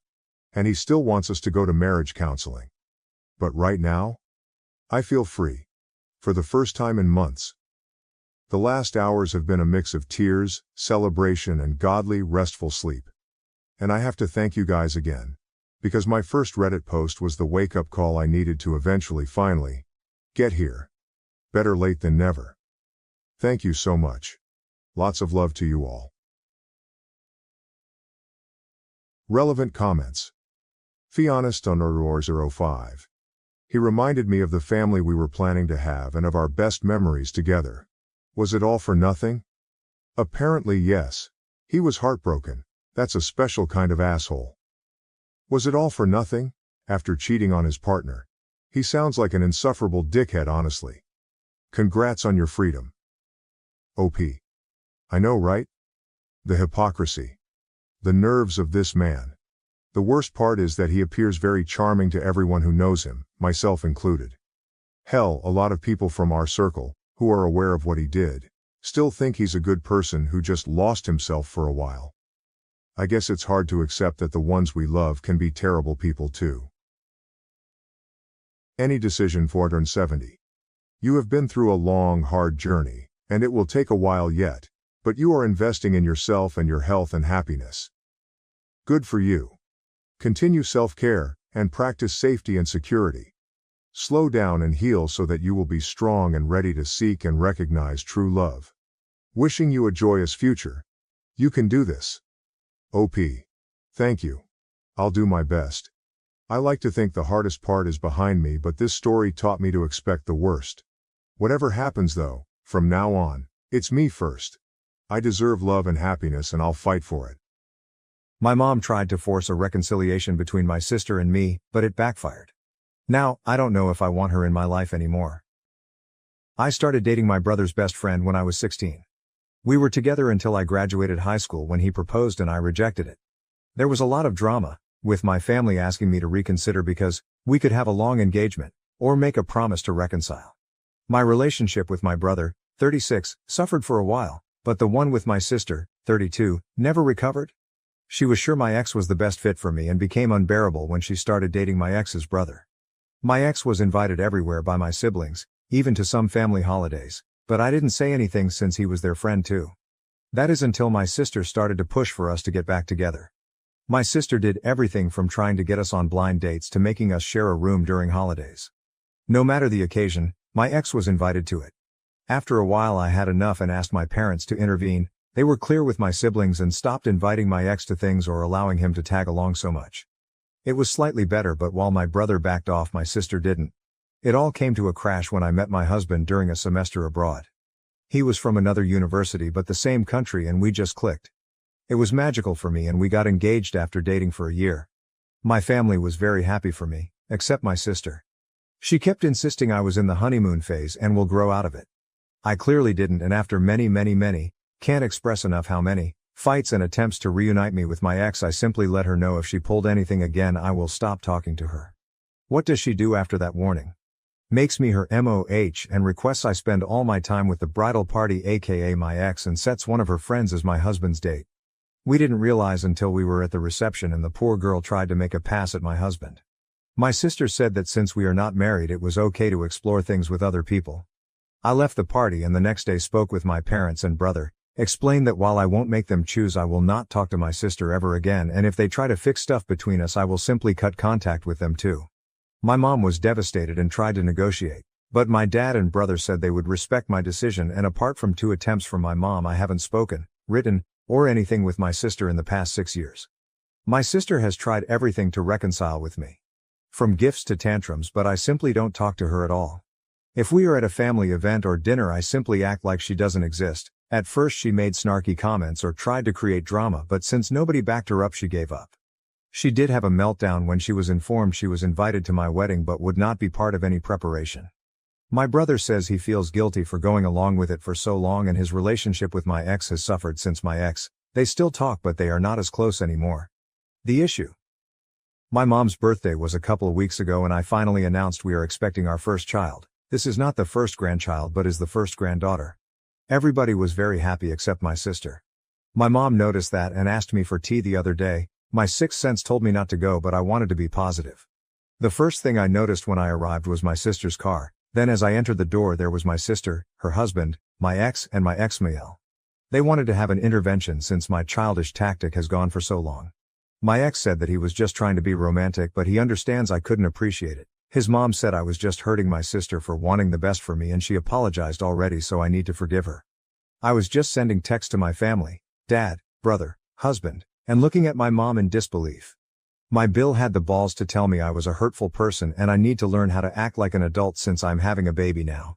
Then my mom began reading a letter about how hurt she was that her daughters weren't close, how my sister was wrong but she was well intended, etc. Then my sister read her letter and began crying and telling me basically another version of what the rest did. I said nothing to anybody, just sat there until my brother arrived. He was angry beyond anything I've ever seen before. He grabbed my stuff and told them all he was really disappointed and disgusted. We went outside and sat in his car until my dad and husband arrived. By then I was just sobbing and he kept saying sorry. I am unsure what happened there but I sent everybody, except mom, an email with my lawyer's number info attached and stated I don't wish to be contacted by any of them ever again and if they do I will go to the police. Nobody has contacted me but I know from my dad my mom and sister are hysterical. They told him they hope to repair things and for my sister to be able to be in my baby's life, maybe possibly being a godmother. My dad is staying with my brother at the moment, they support me but some others in the family don't. I've even had mutual friends call me since they are worried about my sister's well-being and asking me what happened since she is now going by the narrative that my husband is keeping me away from my family. I hate having my business in public but I did go the public route and posted a long FB post about everything that happened. Sister, Bil and ex are being dragged which even if it wasn't 100% intended I feel is deserved. Now, my mom has been inconsolable, which does make me feel bad but not as bad as she made me feel with her little intervention. I agreed to have a talk with her a couple of days ago and laid the ground rules for any possible future interaction, including therapy, family therapy, clear boundaries, no sharing information about me with my sister, and separate holidays. Most important, if she ever pulls anything like this again she will for sure be cut off.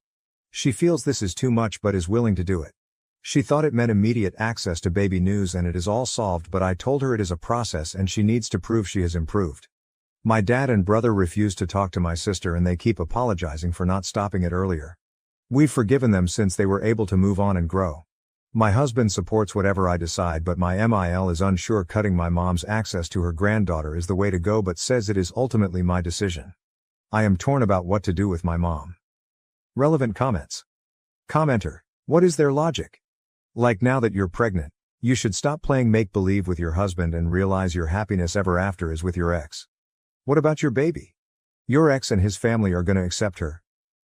OP, my sister claims she is not trying to get us together anymore but that I can't take away her chance to be an aunt. She says I'm a bad sister for being close with my SILs, who are amazing people. I obviously don't believe her. My issue is what to do with my mom. Commenter, she couldn't be your best friend without you dating your ex? OP, I wish I could tell you but I have no idea what her thought process is. My husband has the theory she is just mentally unwell. The ex. The most ridiculous and scary thing is he still has the mixtapes, CDs, I made him when we were dating. Those things are about 20 years old and he still holds on to them. Commenter, I'm kind of surprised your stalker ex, and yes I will call him that, is still in your brother's life. That said, hold firm with your mother. No timelines. She has to show she can stick to your rules. Sister needs to live with the consequences of her actions. OP. To be fair to my brother he did start to cut him off when I told my parents I was very uncomfortable with my ex around all the time. I was living away for college but would visit my family during breaks. He also made a very big effort to make my husband feel welcome which deteriorated his relationship with my ex even more because he felt betrayed by my brother. Nowadays my husband is one of my brother's closest friends and he only speaks with my ex when it is about our nephew or to not be rude. Commenter, you need to realize that your mom is supporting all of this. A big reason Big Sis is continuing this is because she knows your mom also thinks it's right. OP. This makes me very sad since my mom was always so nice to my husband and now I am re-evaluating their whole relationship. OP's background and culture, not Indian nor from a religious family. My parents were good, nice parents. They thought it was a romantic thing at the beginning but later realized it wasn't. They encouraged me to go to college and everything. Now I know my dad actually supported me and my mom might have just played along and have the same beliefs as my sister. My sister had this idea we would be best friends married to brothers. Update 1. The edit I wanted to post but couldn't, I want to thank you for the amount of support and advice so far. I want to give a little more info that is in my comments since there are too many for me to answer them all individually. My ex and I broke up when I was 18, he is 37 now. The reason for our breakup was that I didn't want to get married or engaged. My sister's insistence comes from the fixation of wanting the both of us to marry brothers and being best friends. My mom has always been so nice to my husband, but I am beginning to think it was all a facade, which makes me very sad. My ex has been with people since the breakup. He also has 2 kids with an ex, but he's never been married. My sister says that is a very romantic thing to do since he has only ever wanted to marry me. I should also mention his obsessive behavior is not only with me. I know from the grapevine he was very similar with the mother of his children, but now he is refocusing on me because my sister is encouraging it since she needs his help on getting back in my good graces so she can be a good aunt. My brother did start to cut him off when I told my parents I was very uncomfortable with my ex around all the time. I was living away for college but would visit my family during breaks. He also made a very big effort to make my husband feel welcome, which deteriorated his relationship with my ex even more because he felt betrayed by my brother. Nowadays my husband is one of my brother's closest friends and he only speak with my ex when it is about our nephew, sister's son, or to not be rude. Both my parents seem to be supportive of me not wanting to be around my ex so much, but I guess only my dad was in agreement. On the day of the tea party my mom told him she was making me my favorite tea and sweets, but he couldn't stay since we would have quality time together. My dad left to go hang with my uncle since he thought it was a nice sentiment from my mom. He's very pissed off. My husband tried very hard with my sister when they met, but now he just ignores her and believes she is mentally unwell. We don't know if she is or not, still there is no excuse for how she behaves. They invited the ex and his mom because they thought it would be good for me to face the root of my issues with my sister, or at least their official version. Also, we are not Indian, not really religious. My husband and I are from the same race. There is also no wealth disparity between my ex and my husband. If there is, it would be in favor of my husband. Lastly, my CLs, both my brother's wife and husband's sisters, are enraged about the situation. My husband and his sisters will be talking with their mom about her comment. My brother and his wife are considering going NC with my mom permanently. In the meanwhile they will not allow her to see my nephews for a bit. The more I read, the more I think I might have to go NC with my mom for the sake of my kid.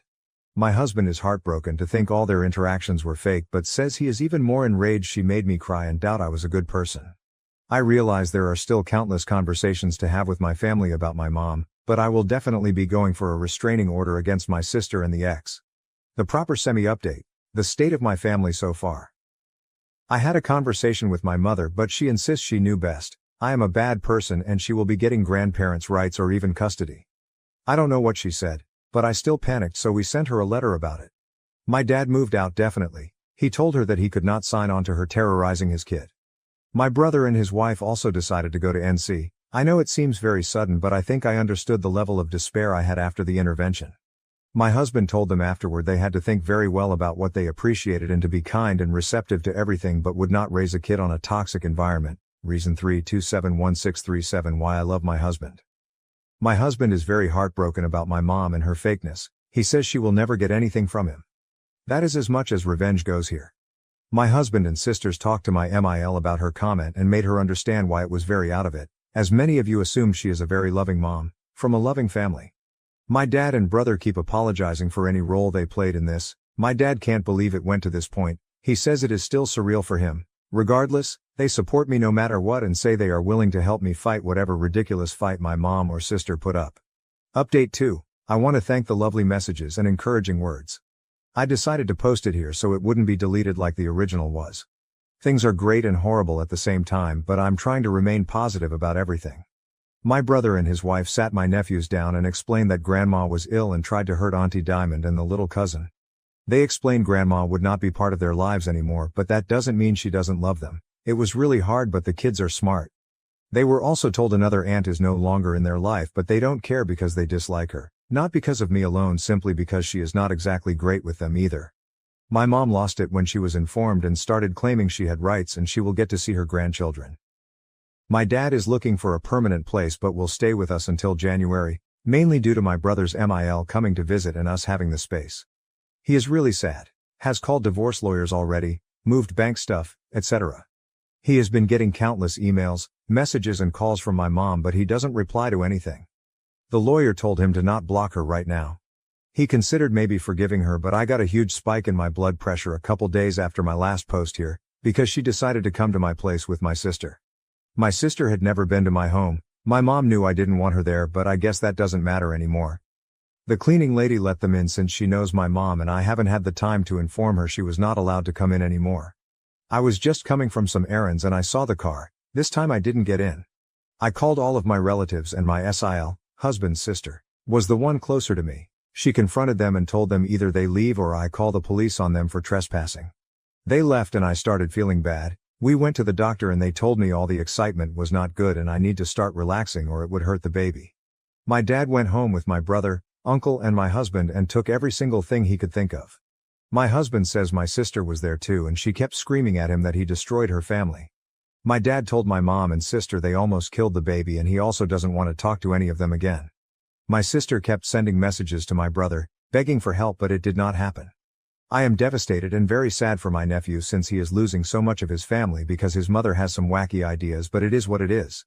As per the custody and grandparent rights my mom wants to throw around so much, my lawyer sent her a letter stating she caused harm to my health and the baby, and if she keeps harassing me it will become an official legal matter. My brother also sent her a letter accusing her of harassing me.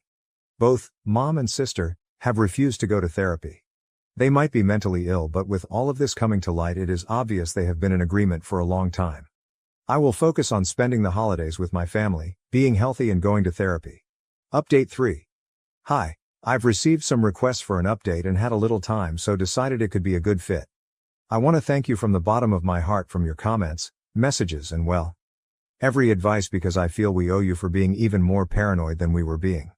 A couple people asked me what method we used to know the gender of the baby. I announced it after 20 weeks. The reason for waiting so long is we have experienced a loss in the past, which we were preparing to announce when it happened, and we wanted to be sure and have a safe feeling about the announcement. Also, we were naive enough to think it would be special for my mom. And you were right. After posting I handed it to my husband and he read your messages, comments, and advice for some days. We swiped the house and thankfully found nothing but felt extremely unsafe, so we went to a hotel with my dad. But then we realized there was a tracker on my fur baby's vest. He is a very small dog and gets cold a lot, so he has a funny vest. Never in a million years would I have thought of looking there, but we discovered the tracker when my dad walked him around the hotel area and my sister came and asked him about me and reconciliation. I was really upset, so we decided to move. Thankfully we can afford it. We are renting at the moment and also renting out our place, so it is not just empty. I used to love that house, but now I feel it is ruined and tainted somehow. Sadly, my parents' house feels the same, and not only for me. We all, brother, husband, dad, and even my husband's family, changed our numbers, got new electronics and notified employers, friends and police. We also started therapy and family therapy. My dad and brother feel extreme guilt over the situation even if I've truly forgiven them, but we are healing as a unit. My sister and mom insist they are not wrong and they don't need therapy. My dad made a new will in which my sister's son gets a trust fund and some inheritance, but my sister gets a token amount. He is truly done with her. I was feeling bad for her, but I decided to focus my energy on my baby. She is here and we are blessed.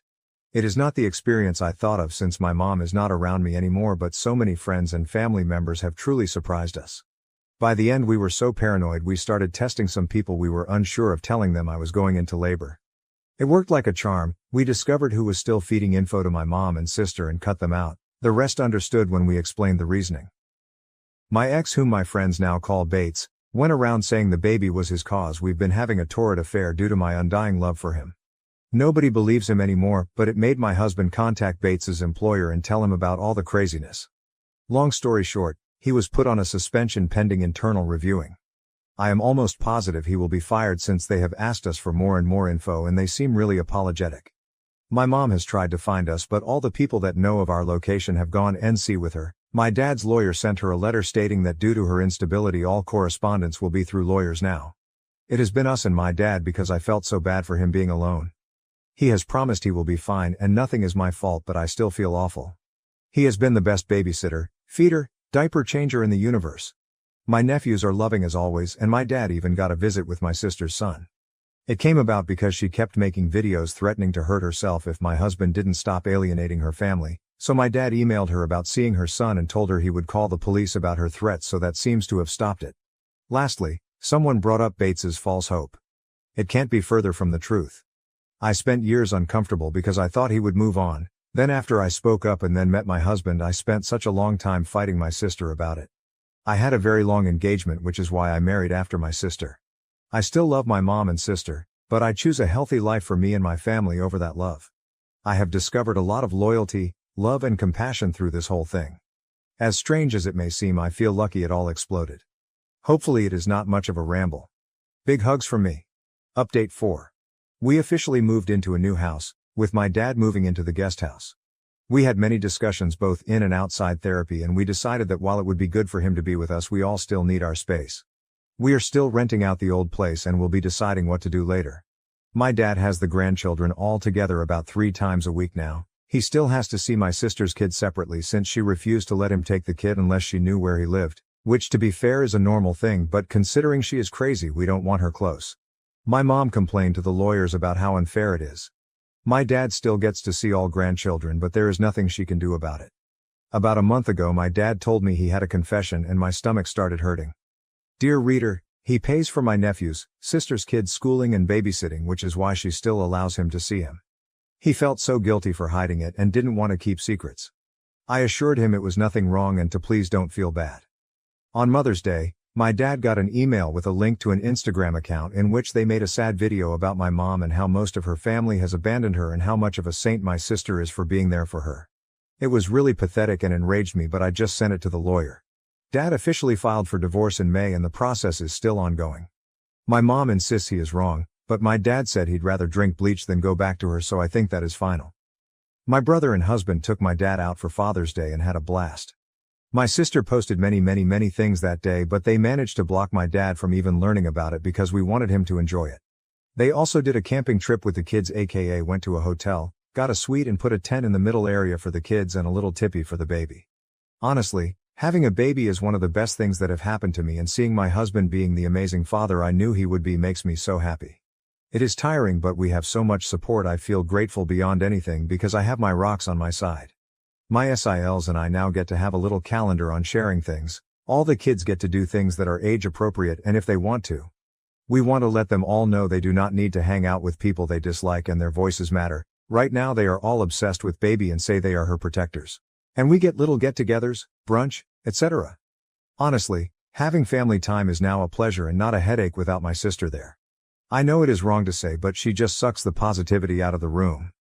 My MIL also loves having time with the baby and stays in the guest room about once a week. She asked politely and said she didn't want to take the baby for sleepovers or anything. I feel respected and heard by her, and yes, have broken down sometimes because I miss my mom a lot. I miss the mom I had or thought I had, not the one that told me I would be a terrible mother or was a hateful woman. My therapist says it's a marathon and to focus on the good. Speaking about good, Bates was terminated. Not only that, but his reputation in his industry was not only damaged but nuclear level damaged. So was his brother's, but because Bill is not in an industry that cares as much about reputation, he still has his job as far as I know. Bates sent me a 12-page, double-sided, seemingly single-space letter about how hurt he is. I am denying him what's his, and my husband is so threatened by him that he had to go and destroy him professionally because he would not be able to destroy anything else. I said it seemed because I didn't read it, my lawyer did and gave me a summary. I also heard from the grapevine, no, I don't ask people, they just tell me since they know he is stalking me, that the mother of his children moved and he didn't even care and said it was for the best. This man doesn't even care about his kids and wants to play with baby and me. Sadly, he won't be homeless or anything because mommy already let him move back in with her, so I doubt he will learn anything from this. Not the flashiest of updates, but just what is. Oh, and my husband burnt or donated every single item given to him by my mom or my parents with my dad's blessing. He says life is too short to give her space in his life even with memories. Relevant comments. Commenter, I am really glad you are coming through all that with the good bits of your family very intact. I don't really get the firing part. I get Bates is a bad dude, but has he ever done anything that has relevance or a connection to his work? OP. Without giving up his industry, it is a very close-knit one, and when you get a bad reputation it sunks you. He was thought of as a nice but distant feminist single dad before this. He even told some co-workers I was with him for longer than we were. Commenter. I am reading your full post from the best of Reddit at 1:30 a.m. from my home in India, and I have respect and sorry for what you've faced, and I hope your child grows to be healthy and nice as you both. Also, I hope this whole fiasco is over soon and you can be back with your mother after her ex fantasy is over. Respect for you. Keep fighting, OP. That is a lovely sentiment, but I will never talk to my mom again. I miss her a lot. I cry a lot. She is not the person I thought she was, and the baby deserves the best family we can get, and my mom is not part of it. It breaks my heart, but I need to protect the baby. OP comments on the second Boru post. I came to check the comments since Tequilitas told me the sub was full of nice people but so many snarky ones. I won't give more identifying info, but Bates is supposed to work with vulnerable people, which is why my husband contacted their employer. As for the money thing, we all come from well-to-do backgrounds for saying something, so I never thought he would suffer for money, but he also will never learn anything. New update. I have some updates for you, but first I want to thank you for all your comments and messages. Every time I log into this account I am bombarded by mostly positive things and I appreciate it a lot. I am unsure if anybody will read this, but for those who want updates they are mainly good ones. With that out of the way, let's get to it. My parents are divorced now, after many fights and tantrums from my mother. She kept the house and got a bulk payment, but that is it. My dad is like a new man and we are all so happy for him. A little throwback. When all the drama happened we did not fire our cleaning lady. This is a woman that had been helping my husband's family for decades, and I was very stressed out about her being out of work because of what my crazy family did. Also, we are not slobs and she is not polishing floors on her knees or anything like that. In any case, my dad spoke with her and told her she was on paid vacation and until we had a new house to please wait for us if she wanted, but she was absolutely not fired. She was really happy about it and so was her family. My dad started to get food and stuff from them from time to time because they were so thankful about what he was doing for them. Well, she has a sister, who owns her own nail salon, and my dad is dating her now. She is a very lovely woman and has grown children, so she understands the dynamics happening sometimes. He has been very clear he is not moving or marrying, and she is pleased with that because she likes her independence. My mother nearly had a stroke when she heard about his new relationship and kept saying it was a late midlife crisis and he had to resort to being a sugar daddy. This is obviously what I heard because I don't have any contact with her. But last I heard she is having a hard time. She is struggling because she was never good at budgeting and relied on my dad to put a stop on ridiculous purchases. My sister is also struggling because my dad is not helping her with money anymore. You'll see, he was willing to keep helping for the sake of my nephew, but then things got very rough. My nephew started calling my kid an affair baby, how she is not with her real dad, called my other nephews delusional, and during a birthday party he even pushed one of my nephews on my husband's side saying they were not my kid's cousins, only he was. The kids were perplexed and so confused, but immediately told an adult about it. My dad spoke with him, but he kept repeating it. He spoke with my sister and she said she could do nothing to prevent a kid from telling the truth, and didn't all kids always tell the truth? He told her until there is a chance he is cutting them off. She panicked and cried, but she is also super stubborn, so now my nephew goes to public school because my husband made my dad cut them off. Bates, well, he is still unemployed. I know I was cryptic about it, but he was in an industry related to vulnerable women and some of it related to stalking. Irony much. That's why he was fired. The organization he was in didn't want this to splash on them. I have received 2 more very long handwritten rambling letters from him, and since he only has my lawyer's address, guess who has the honor of receiving, reading and file those ramblings? I love my lawyer and he is a champ. Apart from that and the gossip, I have not had bad issues related to him except for one. I was at the grocery store and a random woman came over to ask if my kid was Bates's baby. I was speechless and shocked. I asked her what she was on and she said he has a photo of us on his profile and I should be ashamed of myself for hurting such a good man. Turns out he is still going by the narrative my kid is his and I loved him so much. That is all old news, but at the end what shocked me the most was the pic comment. This is not a photo that has been public or anything like that. It was sent to a family group once and that is it. I told my husband immediately and he was enraged but composed, so we decided to smoke out the rat. Long story short, it was my dad's 2 sisters feeding info to my mom. My dad was so disappointed but also had no doubts cutting them off. They are still begging him to talk to them again. My brother and his family are doing great. We see them a lot and have been on some family holidays since the last update. They are also in NC with my mom and sister. My SIL is actually super happy about it because it turns out she was not a fan of our mom but kept the peace. My in-laws keep being lovely as well. We allow Mill overnight babysitting now too and she is over the moon with it. Sometimes she has all her grandchildren under the same roof and they are all delighted to be with her. She is a former flight attendant, so their favorite game is to pretend to be an airplane. Overall they love her and we know she is good without kids, so we do not worry. She had to make her socials private because my mom kept stalking her. I am sure she is extremely jealous, but she made her own bed. Lastly, my husband keeps me sane whenever little things come up. We are thinking if we should have another baby or maybe adopt one. We are still undecided. We have a great support system and the privilege to have these conversations. I still miss my mom a lot. I sometimes cry when I realize there are milestones I can no longer share with her, but she is a bad person and the safety of my family matters more. Last fun fact, this Father's Day they actually went camping. It went great apart from the mosquito bites and some ill-placed sunburns. Relevant comments. Could Bates ask for a paternity test? Report the photo. We already did a paternity test, not with Bates but with my husband. We never ever had doubts obviously, but my lawyer suggested having it done in case he claimed it. The photo incident was a while back and we already took it off his Facebook page. I didn't want to go further because I don't want to see him again. Editor's note. Well aware I wrote the wrong years when labeling, was focused more on trying to get the time between posts correct. That's fixed now, thanks to those of you who were polite about it.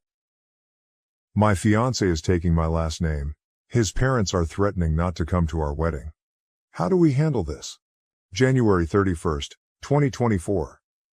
My fiancé, Alex, 21 years old, and I, 22 years old, have been together for 6 years and are getting married this year.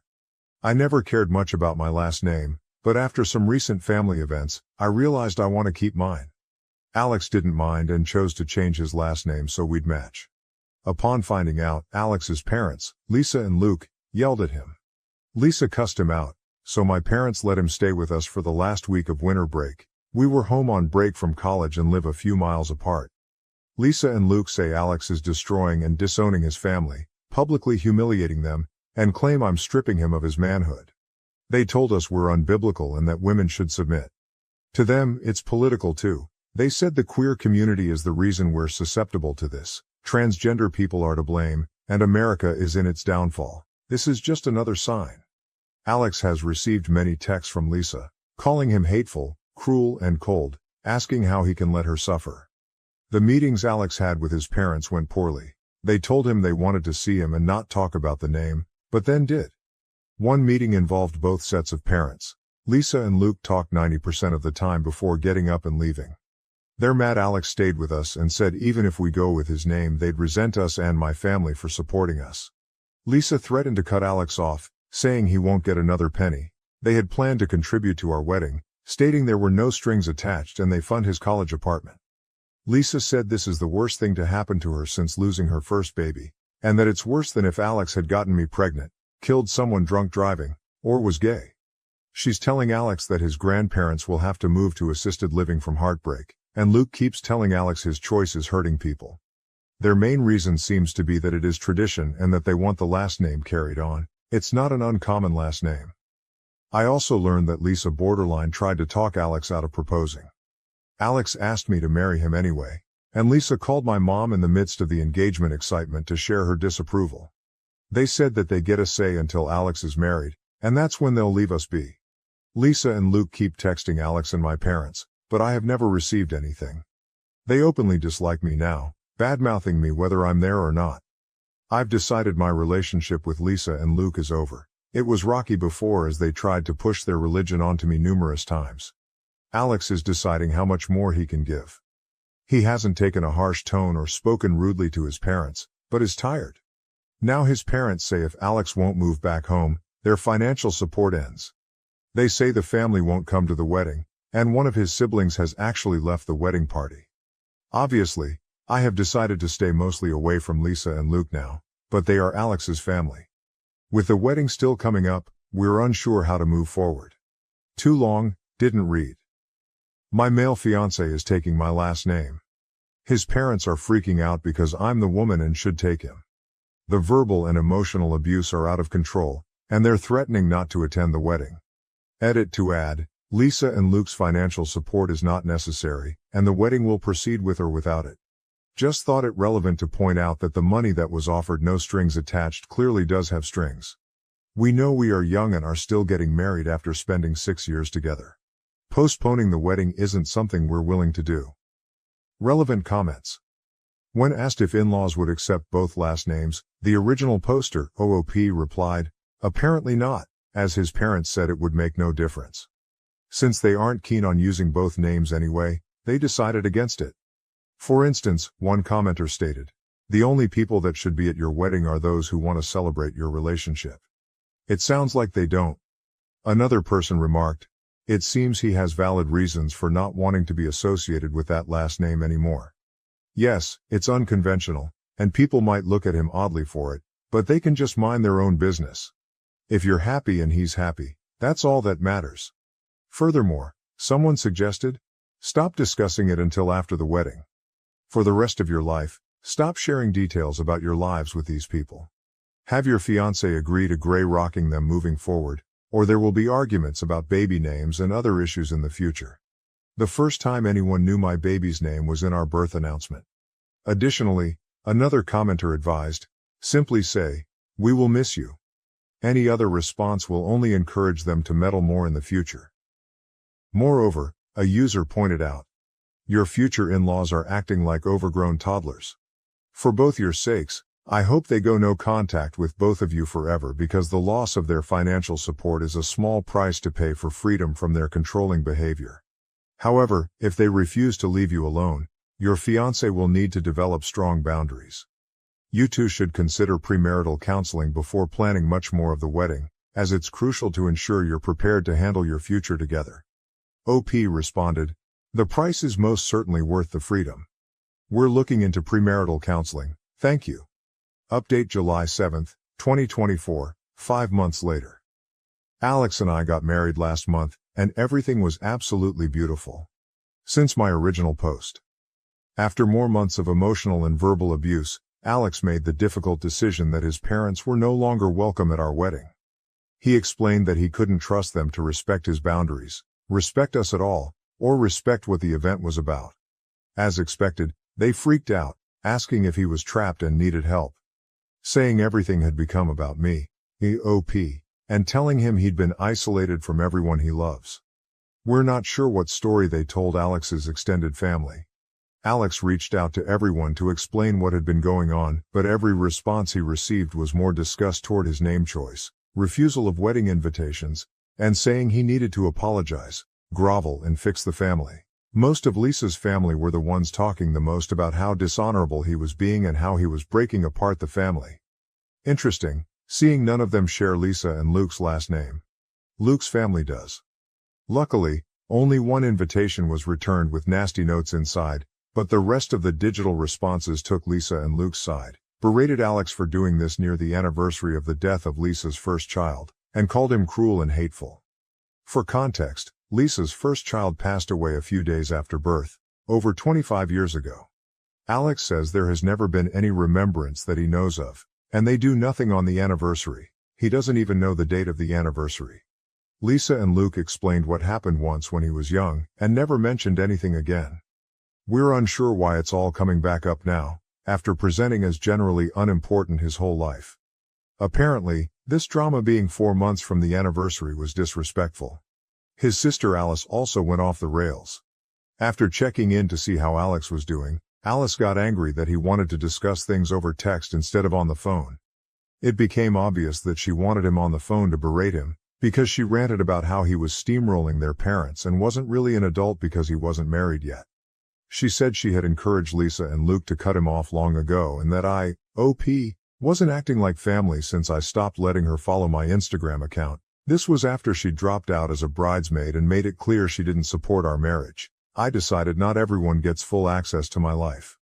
As his only sibling, it was devastating for Alex to watch Alice spiral into fully taking their parents' side, after initially leading him to believe she had his back and was supportive. After saying not to expect her and Alex's bill at the wedding, there's been no further contact since Alice refuses to speak to him unless he'll talk on the phone. At this point, he won't do any phone calls as we'd rather have a record of everything that goes down. Many people tried to talk to Lisa and Luke, my own parents, mutual friends, etc., to encourage them to choose the relationship and explain that the damage they were causing wasn't worth the loss they'd endure. It seemed to have no effect. Alex was quick to become no longer financially dependent on his parents. We've changed his phone plan, reclaimed all his bills from Lisa and Luke, fully moved him out, and finished college. We're not sure if they attended graduation, They texted Alex the day before to say they'd be there but then turned off their location services. Graduation day was stressful and nerve-wracking, with Alex not knowing if they'd make a scene or corner him. He left as soon as he walked across the stage and made it to his car with no interactions. Since then, as most Redditors suggested, we've been nearly no contact with Lisa and Luke. We spent the first 6 weeks of summer finishing wedding details, and our day last month was gorgeous. Alex received no communication between graduation and the wedding, and has no plans to continue their relationship without an apology. Lisa and Luke did not show up to the wedding or say anything on the day of. The only recent change is Lisa unfollowing and unfriending both of us and my family on all social media. For me, my in-law relationships are basically over, apology or not. Learning they'd never supported our engagement, ignoring my existence, and hating me because of my political and religious beliefs is enough for me not to keep contact. Thank you, Redditors, for your kind help and good wishes. Our day was truly perfect and straight out of a fairy tale, and we're looking forward to the next chapter of our lives, with hopefully less drama. Too long, didn't read? Parents were uninvited to the wedding. Sister flipped a switch. Currently no contact with all.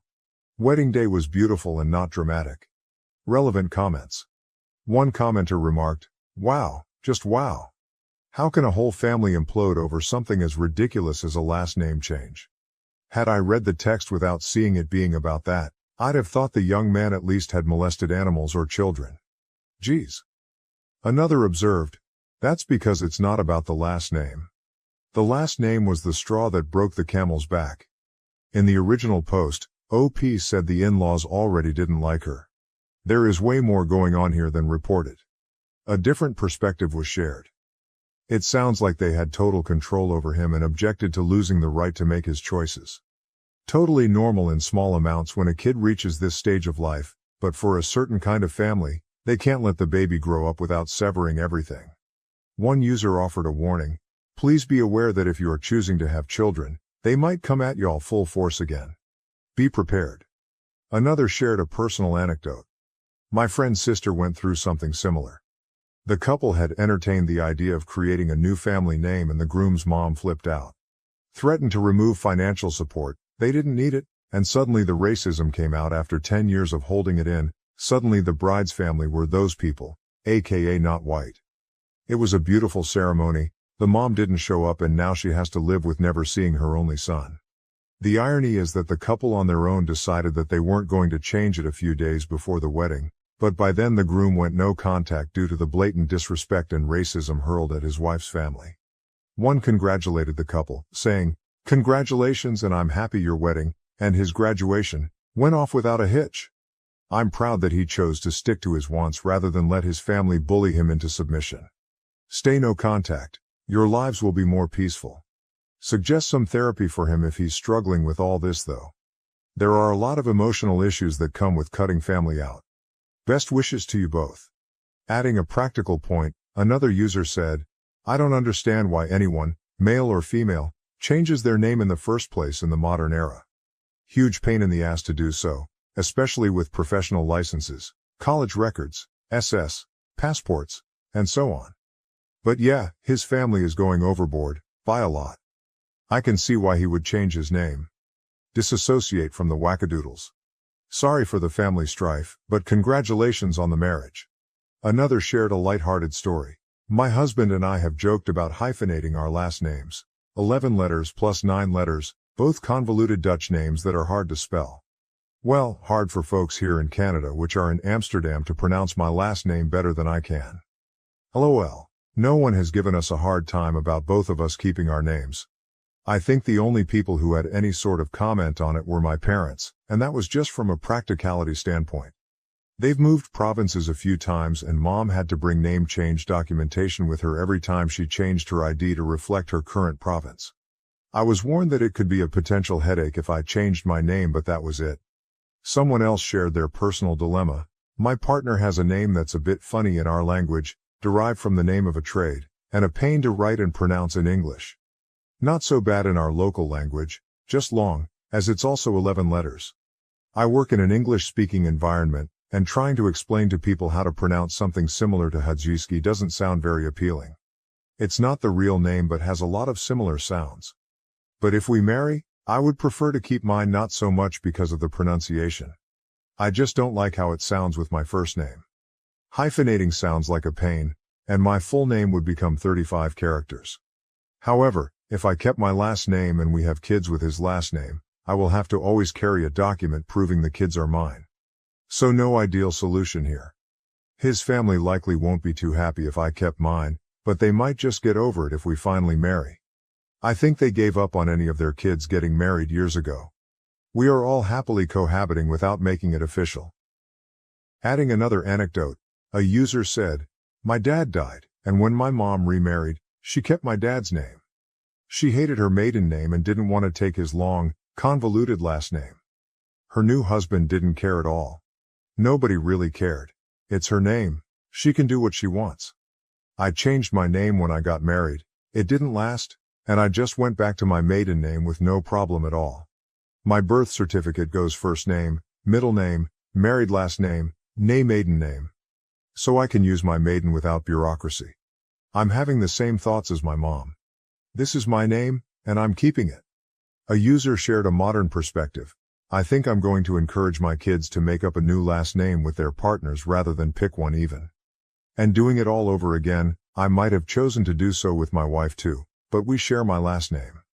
There are 4 last names associated with your grandparents, 8 with your great-grandparents, and double that for your SO2.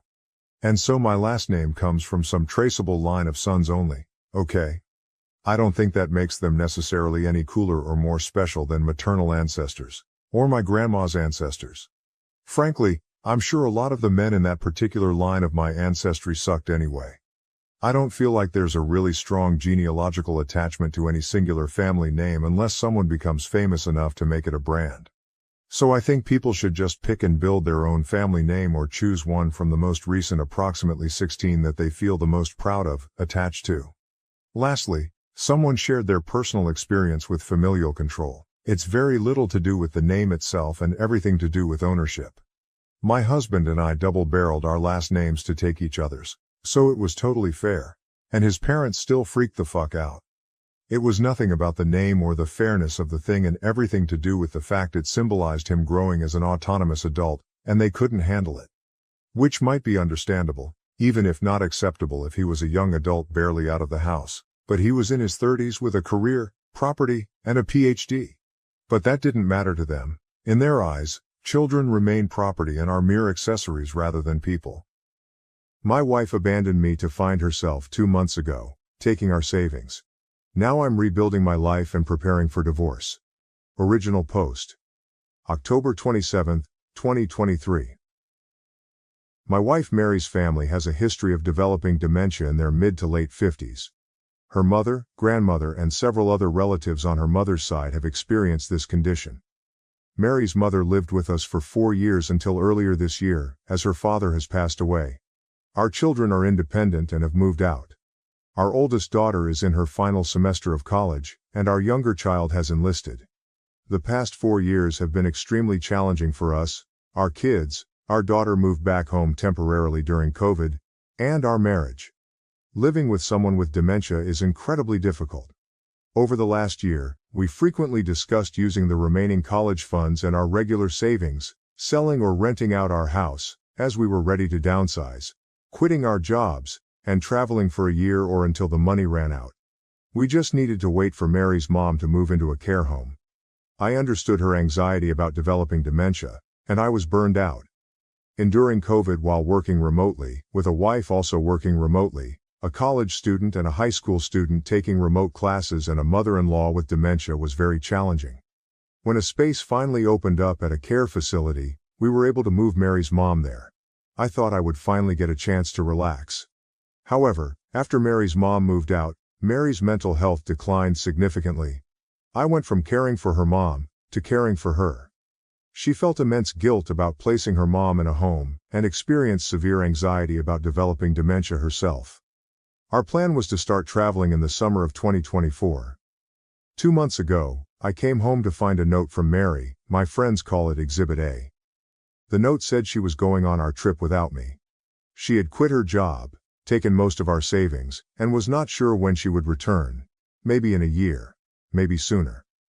She wrote that she knew I would understand. Her location services are turned off, and my calls go directly to voicemail.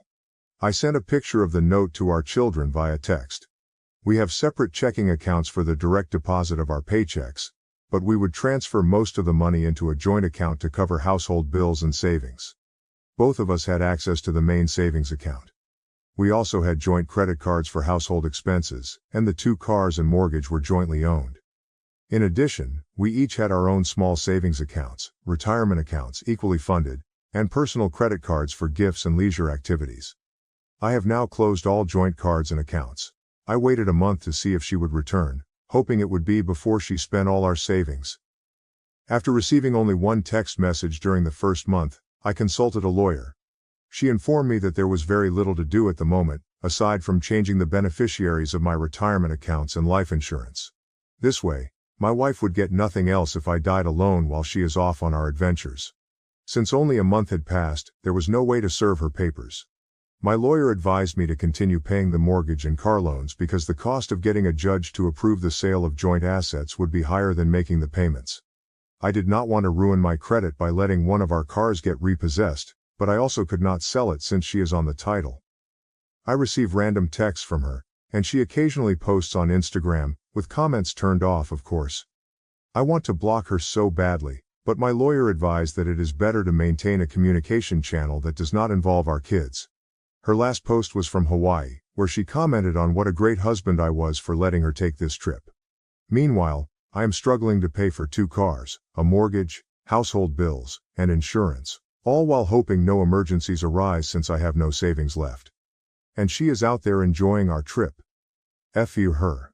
I'm so mad at her. I spent 4 years helping take care of her mom, and then took care of her when she fell apart after her mom moved into a memory care home. And how does she thank me? By abandoning me. Now, I will never get to take this trip, and I have to delay my retirement. The only silver lining is that the kids are mad at her too, though they will probably forgive her eventually. Double F her. I am not stupid. She is definitely hooking up with guys. She looks good and won't have any trouble finding men. I texted her asking if she was sleeping around, and a week later she replied saying she was not. Yeah, right. So, here I am, drinking alone on a Friday night, while she is probably on some beach, living it up. Triple F her. Edit. Fix typos. Edit. 2. My lawyer gave me tons of advice and options, but it was way too much to cram into this post. I could push harder and probably will have to eventually, but all that legal stuff is super expensive. Finding her, serving her, getting a judge to sign off all costs a lot. I will follow up soon and talk about the savings and my finances. It only hit me how much I need to worry about money after paying all the bills and seeing how little is left. Relevant comments. One commenter pointed out that by thanking him for letting her take the trip, she is essentially saying, "When I get tired of living the single life, I will come back to the comfort and security of married life." The commenter suggested that when she returns, he should say, "Welcome home, here are your walking papers." In response, OP confirmed that his wife is completely under the delusion that she is returning to their marriage. She has had several conversations with their daughter and is convinced that he will understand and forgive her.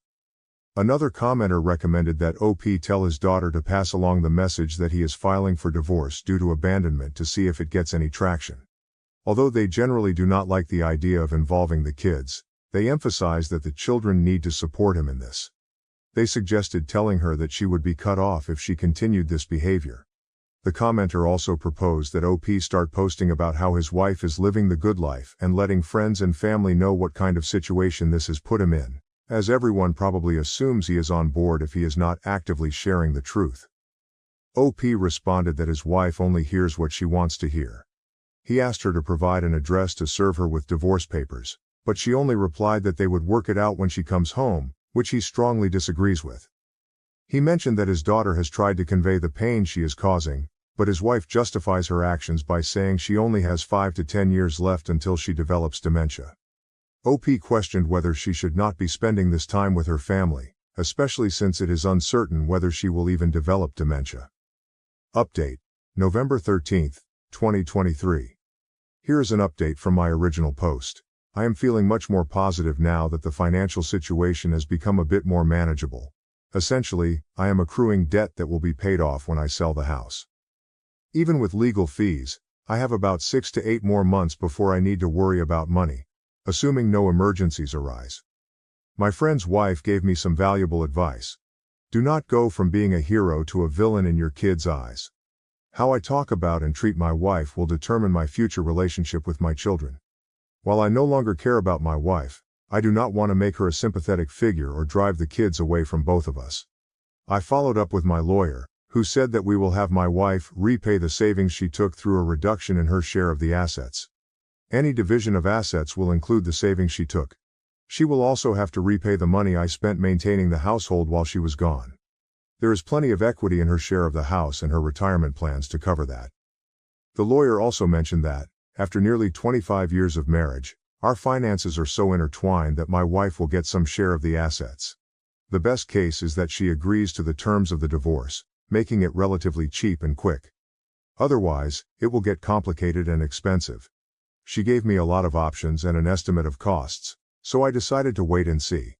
I obtained a couple of credit cards with promotional rates for purchases and transfers, which gives me some breathing room and allows me to conserve cash.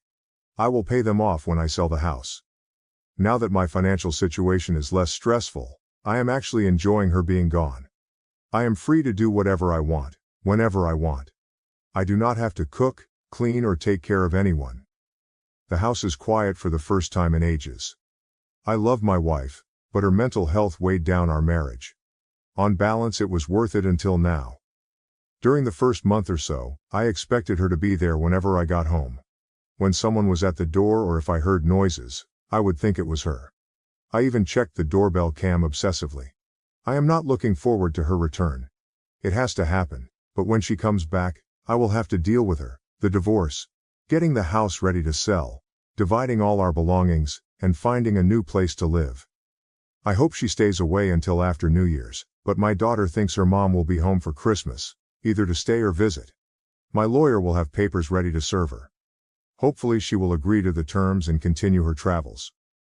People have given some great advice. Renting or selling the house is not really feasible right now since I would need to fix some things and get it ready to sell or rent. As I need a place to live, the amount I would net each month, rent minus mortgage, minus rent on a new apartment minus storage unit, is not worth it. My kids' rooms are still full of their stuff, and I do not want to spend the time and effort to clear them out and put them in storage. Getting a HELOC was excellent advice. I did not realize I did not need both people to get a loan. If I need more money, I can go this route. In the short term, the promotional rates on the credit cards were cheaper and easier than getting a HELOC. Serving my wife divorce papers or getting a divorce in absentia is something I might need to do eventually, but the cost in legal fees increases exponentially in such cases. I am comfortable just waiting for now. I checked the phone bill to see where she is and possibly where she is going. I noticed that she does not post on social media until after she leaves a place. For example, when she posted about Hawaii, she made a call that day originating in Los Angeles. She posted about a cruise, and I figured out the dates, considering serving her at the port. But the cruise ended a couple of days before she posted. She tried adding international calling to her line, but I blocked it, so she removed her phone from our account. Relevant comments. One commenter expressed anger on behalf of the OP, criticizing the wife's audacity to say, "My husband is so great for letting me take this trip." They hoped she would be home for Thanksgiving so her world could explode. OP responded that she had told her family she would not be home for Thanksgiving, but nobody informed her that he and their daughter would be spending Thanksgiving with her family. She can see the posts of them having a good time without her. Another commenter advised OP to change the locks on the house to prevent her from waltzing back in while he is out one day. They expressed their anger for OP and mentioned that if their husband did this to them after 23 years of marriage, there would be serious consequences. OP responded that his wife left her keys, so he changed the code on the security system, the passphrase and the password. He also found a new hiding place for the emergency key they kept in the backyard. A third commenter questioned whether the wife planned to blow through all the money, and then assume OP would take her back and care for her when dementia hits. OP confirmed that this seemed to be her plan, but it was definitely not his. Update 2, December 4th, 2023. Edit, December 4th. Nothing much has changed. I went to the in-laws with my daughter for Thanksgiving. The visit went well. Everyone was kind and tried to apologize for their daughter, sister, cousin and niece. I told them it was not their responsibility to apologize. I just appreciated them taking us in, as it meant a lot to my daughter to be there. Edit, December 20th. I received a text from my wife saying she will be in town for Christmas. My lawyer informed me that the papers are ready so she can be served. It feels like an early Christmas gift. I posted this to my profile in case my update gets deleted. Update 3. January 28, 2024. My wife texted me in the middle of December to say she would be home for Christmas. I informed her that our daughter and I would be at my brother's and that she was obviously not welcome. I left her car in the driveway with the key fob in the backyard. She was not allowed in the house unless I was there, as she did not have keys to get in. She ended up spending Christmas with her sister. When we returned, I met with her. I decided not to be overly confrontational because I did not want to give her the satisfaction of thinking I cared enough to be angry. She was taken aback by how detached I was, and I could tell it bothered her that I did not show much emotion, not even anger. My main goal was for her to agree to a divorce. This summary covers several different meetings, both with and without our daughter, who has not yet wanted to meet with her mom alone. I asked why she left without telling anyone. She said she did not want to wait a year, she did not want anyone talking her out of it. She did not want to work anymore, and she wanted to leave before her mental health got worse. I am sure it was mostly because she did not want me to stop her from taking the money. She knew I would take care of everything with the kids and house when she left. We had decided to go in the summer of 2024 for a few reasons. Packing everything and getting the house ready to sell was going to be a lot of work. We wanted to make sure our daughter graduated college, got a job and was settled. We wanted to make sure we had money when we got back. We wouldn't have a house, cars or jobs, so we needed money because it could take months to find work and a place to live. We didn't want to have any worries or deal with a mess back home. At some point in our planning, she began questioning if she ever wanted to go back to our old life. She did not want to work full-time or buy a house and stay in one place after we returned. She was unsure of what she wanted, but she did not think she would figure it out by talking to me. I told her that the reason for taking the trip was to figure those things out together, to see what we wanted for the next part of our lives. I asked her why she did not just get a divorce before she left. Then she would not have had to do this behind our backs, and she would have had plenty of money without stealing our joint savings. She claimed that she did not want a divorce and that she wanted us to live whatever life she figured out. I told her that is not how marriages work, with one person deciding for the other. In talking and texting with our daughter, her family, and through my texts and voicemails, she realized I might not forgive her. She was right about that, so she might have to visualize a future without me. This is where I had hoped she would say some stupid shit like she was going to squander all her money living in a van and make travel vlogs, or she met some guy that she needed to wire money to so they could open an ice cream shop in Alaska. Instead, she wants to be a digital nomad, working part-time fully remote and living in new places. She tried to convince me to go with her, but I'll never be able to trust her, plus I don't love her anymore. Traveling like that for a few years doesn't sound bad, but she doesn't have a job or any work lined up. She's not in her 20s, and that way of living will get old quick. No close friends, no family. I want her to make it work so she won't be here trying to get back in our lives. How are the kids doing? Our son would not have seen us the entire time she was gone anyway. He only responds to her with very short texts. He told me she wanted to see him, but he said he was too busy and would not be able to get away. Since he lives in the barracks, it is an easy excuse to avoid her. My daughter has stopped talking and texting her. She is quite upset. Her worry turned to anger when she realized her mom was not having a mental breakdown, but was just being selfish. If her mom were sticking around, they could probably work through it eventually. I just care that my daughter is happy, so whatever she decides, I will support. Did she spend all the money? She spent about half. I think she realized she needed to figure things out before she completely ran out of money. Did she sleep with anyone? I did not ask because I did not care. Asking would imply I wanted her back or that it mattered. Even though I did not ask, she claims she did not. But I am not sure if she is lying. She might just be saying that because she does not want the kids to have another reason to be mad at her. Does she feel bad for what she put us through? She claims she does and wishes she had handled it differently. She said getting away and figuring herself out was best for her. She believes her siblings and our children will allow her to live with them, similar to how we let her mom live with us. I am sure when she imagines her future, she sees our kids being there for her. But that might not happen, at least not in the same way as before. Although it might sound surprising, I am actually quite happy with how things have turned out. Our divorce is far from final, but we have agreed on the major points. We will sell the house, divide the retirement funds and house profits, and repay the money she took as well as what I spent maintaining the household. I got most of what I wanted from the settlement, and she will soon be mostly out of my life.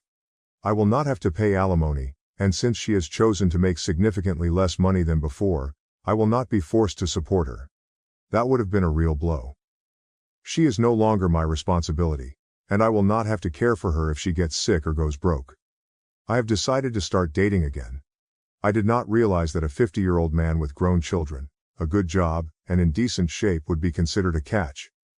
While I am not overwhelmed with attention, I have received more interest than I expected.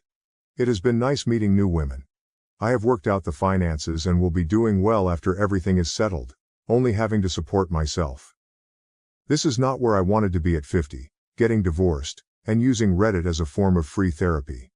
However, I am happier now than I have been in a while. I am even planning a little vacation of my own. P.S.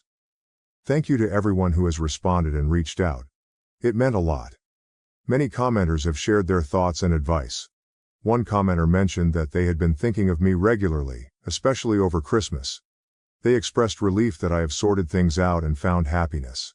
They called my ex-wife selfish and an idiot, predicting that she will eventually realize she made a huge mistake and lost the people closest to her. They wished me luck with dating, and suggested sticking to women aged 35 and older, hoping I have a very happy and loving future. In response, OP noted that many women in that age group either have young kids, or are looking to have kids soon. While there is nothing wrong with that, I have already raised my children. Another commenter complimented me saying, "Sir, you are a catch," and advised not to date anyone under 30. They toasted to a new life. OP replied by mentioning that I have recently gotten everyone out of the house and am not interested in dating anyone who has young kids or wants kids. I also added that it would not matter if they did, as I had taken care of that a while back. Adoptive parents kicked me out at 17 for getting pregnant and refusing to keep my baby. 20 years later, their biological son reached out to me. When I was 17, my adoptive parents kicked me out and disowned me because I got pregnant and refused to give them my baby. 2 decades later, their biological son found me on Facebook and reached out. I was just 4 years old when I lost my parents in a tragic car accident. I don't remember much about the crash itself, just that one moment I was in the back seat and the next time I opened my eyes, I was in a hospital. Waking up to a world of nurses and doctors was terrifying for me as a child. I remember a CPS worker sitting beside me, explaining that my parents had died and I would need to stay with another family for a while. It was also confusing and overwhelming. After that, I went through a series of foster homes, none of which ever felt like home.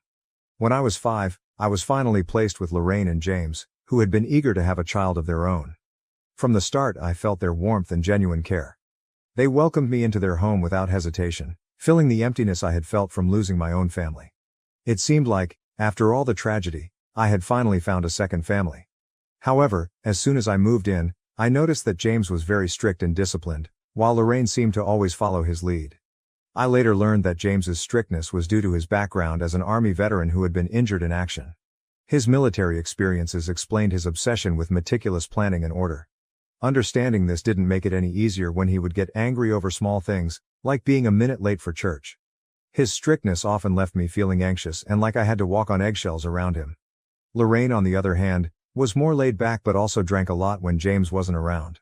I watched her finish entire bottles of wine by herself, and she always seemed lost in her thoughts. She rarely asked about my school or homework, and aside from drinking, her main activities were cooking and cleaning because James was very particular about that. At first, Things were smooth and I didn't witness many conflicts between them, but as I grew older, I began to see James's true nature. He was abusive. For James, my academic performance was everything. He constantly pressured me to improve, and if anyone outperformed me, he would get enraged. Even the slightest dip in my grades would result in him hitting me and calling me stupid. He frequently threatened to send me back to the orphanage if my marks didn't meet his expectations. As a child, I didn't realize this threat was empty, and it terrified me each time he mentioned it. I worked tirelessly to avoid being sent back. I also observed Lorraine and James having arguments, which would end with James dragging her into their bedroom. She would emerge with bruises on her hands and face. At first, I didn't understand what was happening, but it soon became clear that he was physically abusing her. To keep me from witnessing his violence, he would isolate Lorraine. I couldn't understand why Lorraine never called the police. After their fights, she would just sit and cry for hours, while James would drink beer and watch TV. Realizing James's abusive nature made me fear being alone with him or doing anything that might upset him. But as anyone who has lived in an abusive environment knows, abusers will find any excuse to lash out. No matter how careful I was or how hard I tried to avoid provoking him, he always found a reason to be angry. Initially, it was all about my grades, but as I grew older, his focus shifted. It wasn't just about academics anymore. He criticized everything. From the clothes I wore to the friends I chose and even any romantic interests I had. He insisted I come straight home from school, claiming that spending time with friends was a distraction and that they would amount to nothing. According to him, I needed to keep my focus solely on my studies. Unbeknownst to James, Lorraine discreetly allowed me to spend an hour with my friends after school. Knowing that James wouldn't return until later in the evening, she saw it as a small chance for me to enjoy some normalcy and social interaction beyond the tense atmosphere at home. These brief moments away from the constant pressure and scrutiny were precious to me, and I valued the time spent with my friends, even if it was short-lived. Lorraine's quiet act of kindness meant a great deal to me. However, things took a turn for the worse when James lost his job. The job loss seemed to heighten his frustration and anger, worsening the already abusive environment at home. With the added strain of financial instability, James became even more unpredictable and volatile, lashing out over the smallest things. I recall one night when Lorraine had just finished making dinner. As James sat down and glanced at the meal, he erupted into a furious rant about how it didn't meet his standards. He began yelling and slamming the table, berating her and threatening to throw her out if she couldn't cook properly. In his rage, he threw his plate against the wall, leaving Lorraine and me in a state of fear as we watched him. I could feel my whole body trembling. When I finally ate the food, I found nothing wrong with Lorraine's cooking. Over time, James's drinking worsened. With his unemployment and idle days, beer cans accumulated in the living room each morning, which Lorraine had to clean up. I also found myself unable to spend time with my friends as James would harshly criticize me if I was even a minute late coming home from school. At 15, a classmate named Harry confessed his feelings for me and asked me out on a date. Despite my anxiety over James finding out, I was eager to experience a date and explore my feelings as a teenager. So, despite my worries, I agreed to go out with Harry. We met at a local coffee shop after school and spent the afternoon chatting and getting to know each other. That date turned out to be one of the best decisions of my life, as it marked the beginning of our love story. Harry was everything James was not, gentle and kind to everyone, including animals. He would bring me my favorite flowers whenever he could, saving up his pocket money to do so. Having never had a good role model, I didn't expect much, but Harry treated me with the care and respect I had always wanted. James was always a bit suspicious and would question me about whether I was spending time with any boys. I would deny it, silently hoping he wouldn't uncover the truth. Fortunately, not having a phone meant there were no incriminating texts he could discover. Harry and I took great care to keep our relationship private, even avoiding telling our friends to prevent any gossip. Harry understood my fear of James and was willing to keep our relationship a secret. When prom approached, Harry and I decided to attend with our group of friends to avoid drawing any unwanted attention. However, when James learned of my plans to go to prom, he outright forbade it. He dismissed it as a waste of time and refused to buy me a dress. I didn't really care about the dress. I just wanted to enjoy the evening with my friends.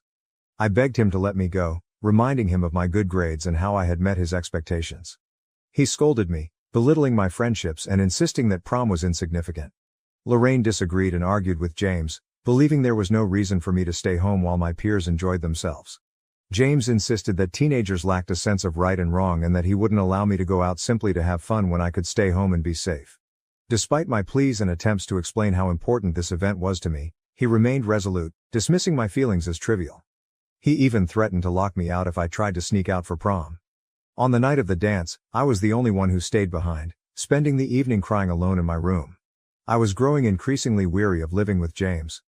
After high school, it became even harder to see Harry since I wasn't allowed out and didn't have a phone. I asked James for a phone, but he insisted I didn't need one at my age. I argued that I'd be going to college and that everyone had a phone, but he said I'd have to buy one myself if I wanted it. That's when I decided to get a part-time job. Though the pay was modest, it allowed me to earn some money and gain a bit of independence. It also meant I could spend time with Harry without James finding out, using work as an excuse while I met up with him. Eventually, I received the incredible news that I had been accepted into an Ivy League university with a full scholarship. This was a significant accomplishment, as no one from my town had ever achieved it before. James took it upon himself to brag about my success to anyone who would listen, proclaiming how proud he was of me. Despite his constant boasting, he never actually congratulated me personally, instead acting as though my achievement was a reflection of his own success. After receiving my college acceptance, I felt an enormous sense of relief. At last, James had nothing to complain about, as I had fulfilled his greatest dream by securing a spot in a prestigious college with a scholarship. With my job and academic success, he couldn't label me as lazy anymore. His newfound satisfaction led him to agree to buy me a phone and allowed me to use the money I earned from work for college expenses. He even permitted me to hang out with my friends after work. For the first time, I felt like I could enjoy life a bit, just like everyone else. Harry and I knew we'd be separated when we went to college, but we promised to meet up whenever we could. Our intimacy was careful and limited, with both of us taking precautions. A couple of weeks later, I began experiencing unusual symptoms that resembled those of my period, but without actually having it. Being perceptive, I sensed something was wrong with my body, and I found myself craving food at odd hours. Panicking, I told Harry that I needed to take a pregnancy test, and he agreed.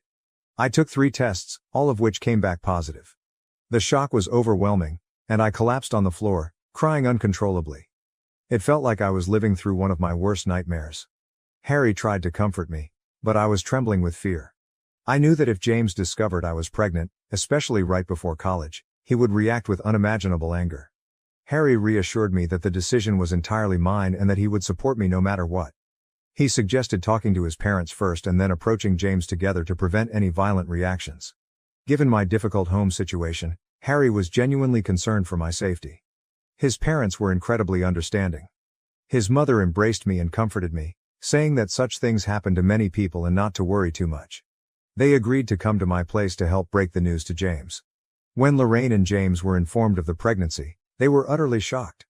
Lorraine asked me twice if I was certain, and I confirmed with the results from multiple tests.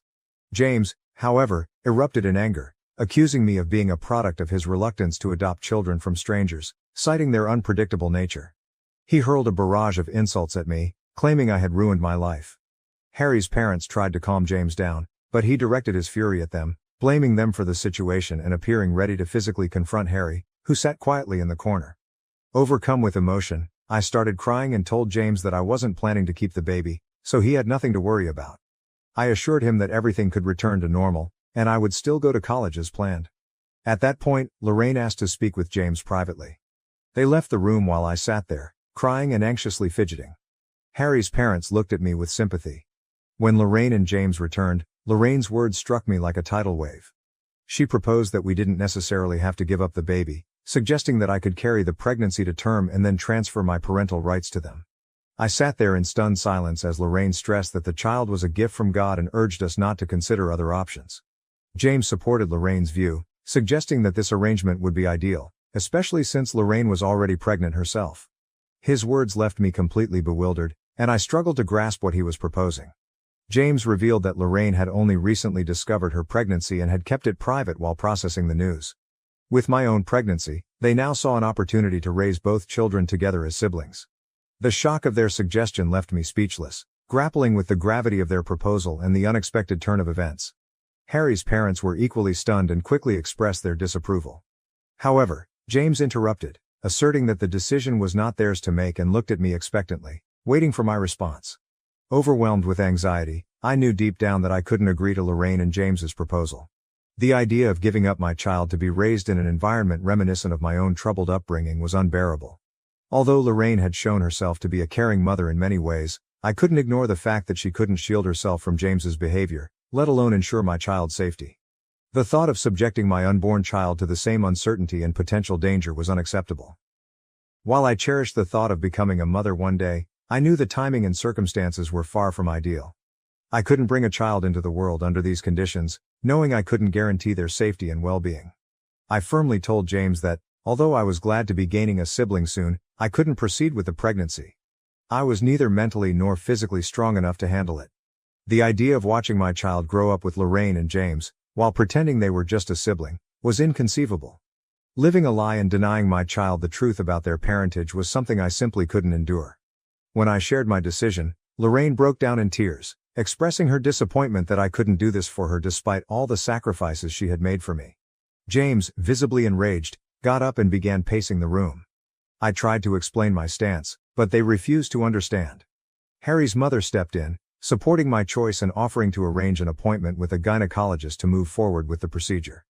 Lorraine's crying intensified, and James started shouting, asking if I was satisfied now that I was causing her so much pain.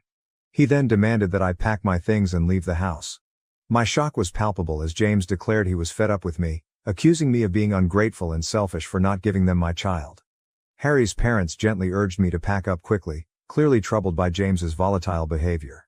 I hurried upstairs to gather my important documents, photo albums, and as many clothes as I could. When I came back downstairs, James warned me to take whatever I could carry because he planned to throw out and burn the rest of my belongings the next day. I tried to speak with Lorraine but she wouldn't even look at me. As I left, James told me I should never come back. I was bewildered and heartbroken, unable to understand what I had done to warrant such ruthless rejection. Harry and his parents generously offered me a place to stay, and I returned to their home. The following days were a blur as they took me to the gynecologist, where we scheduled the necessary procedure. It was a difficult decision for both me and Harry, but given the circumstances, we knew it was the best choice for our future. After the procedure, I spent a few days recovering with Harry by my side, offering unwavering support. He and his parents were incredibly kind and did everything they could to help me through this challenging time. Throughout this ordeal, James and Lorraine never reached out to me. When the day came for me to move into college, I texted James, hoping he might have forgiven me by then. Instead, he responded with harsh words, calling me a failure and a disappointment and accusing me of turning into a prostitute. He said he didn't want his biological child to end up like me. His cruel message cut me deeply, and I cried for hours. They had been the only parents I knew, and now, with their own children on the way, they had severed ties with me. My college years were challenging but ultimately rewarding. I juggled a part-time job with my studies, working hard to maintain my grades. It was tough, but I was determined to succeed. Fortunately, Harry kept his promise and supported me throughout. He would visit me at college whenever he could, and his constant encouragement helped me through the rough patches. During holidays, his parents often invited me to spend time with them, and they began to feel like family to me.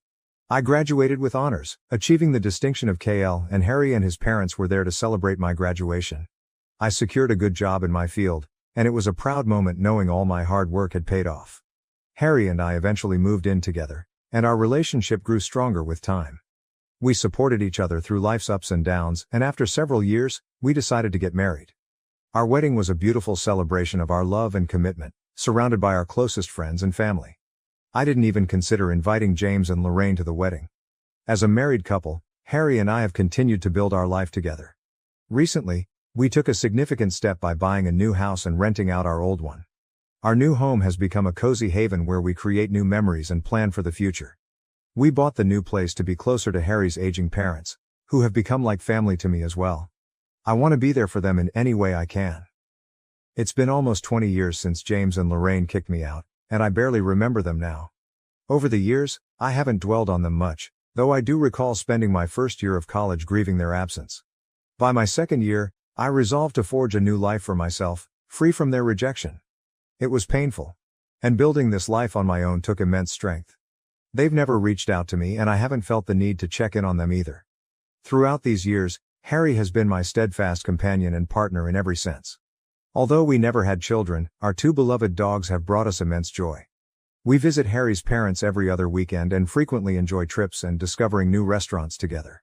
Looking back, I feel that my life has turned out well, and I wish I could embrace my 17-year-old self and reassure her about her future. Recently, I received a friend request on Facebook from someone named Matt with a surname that seemed familiar.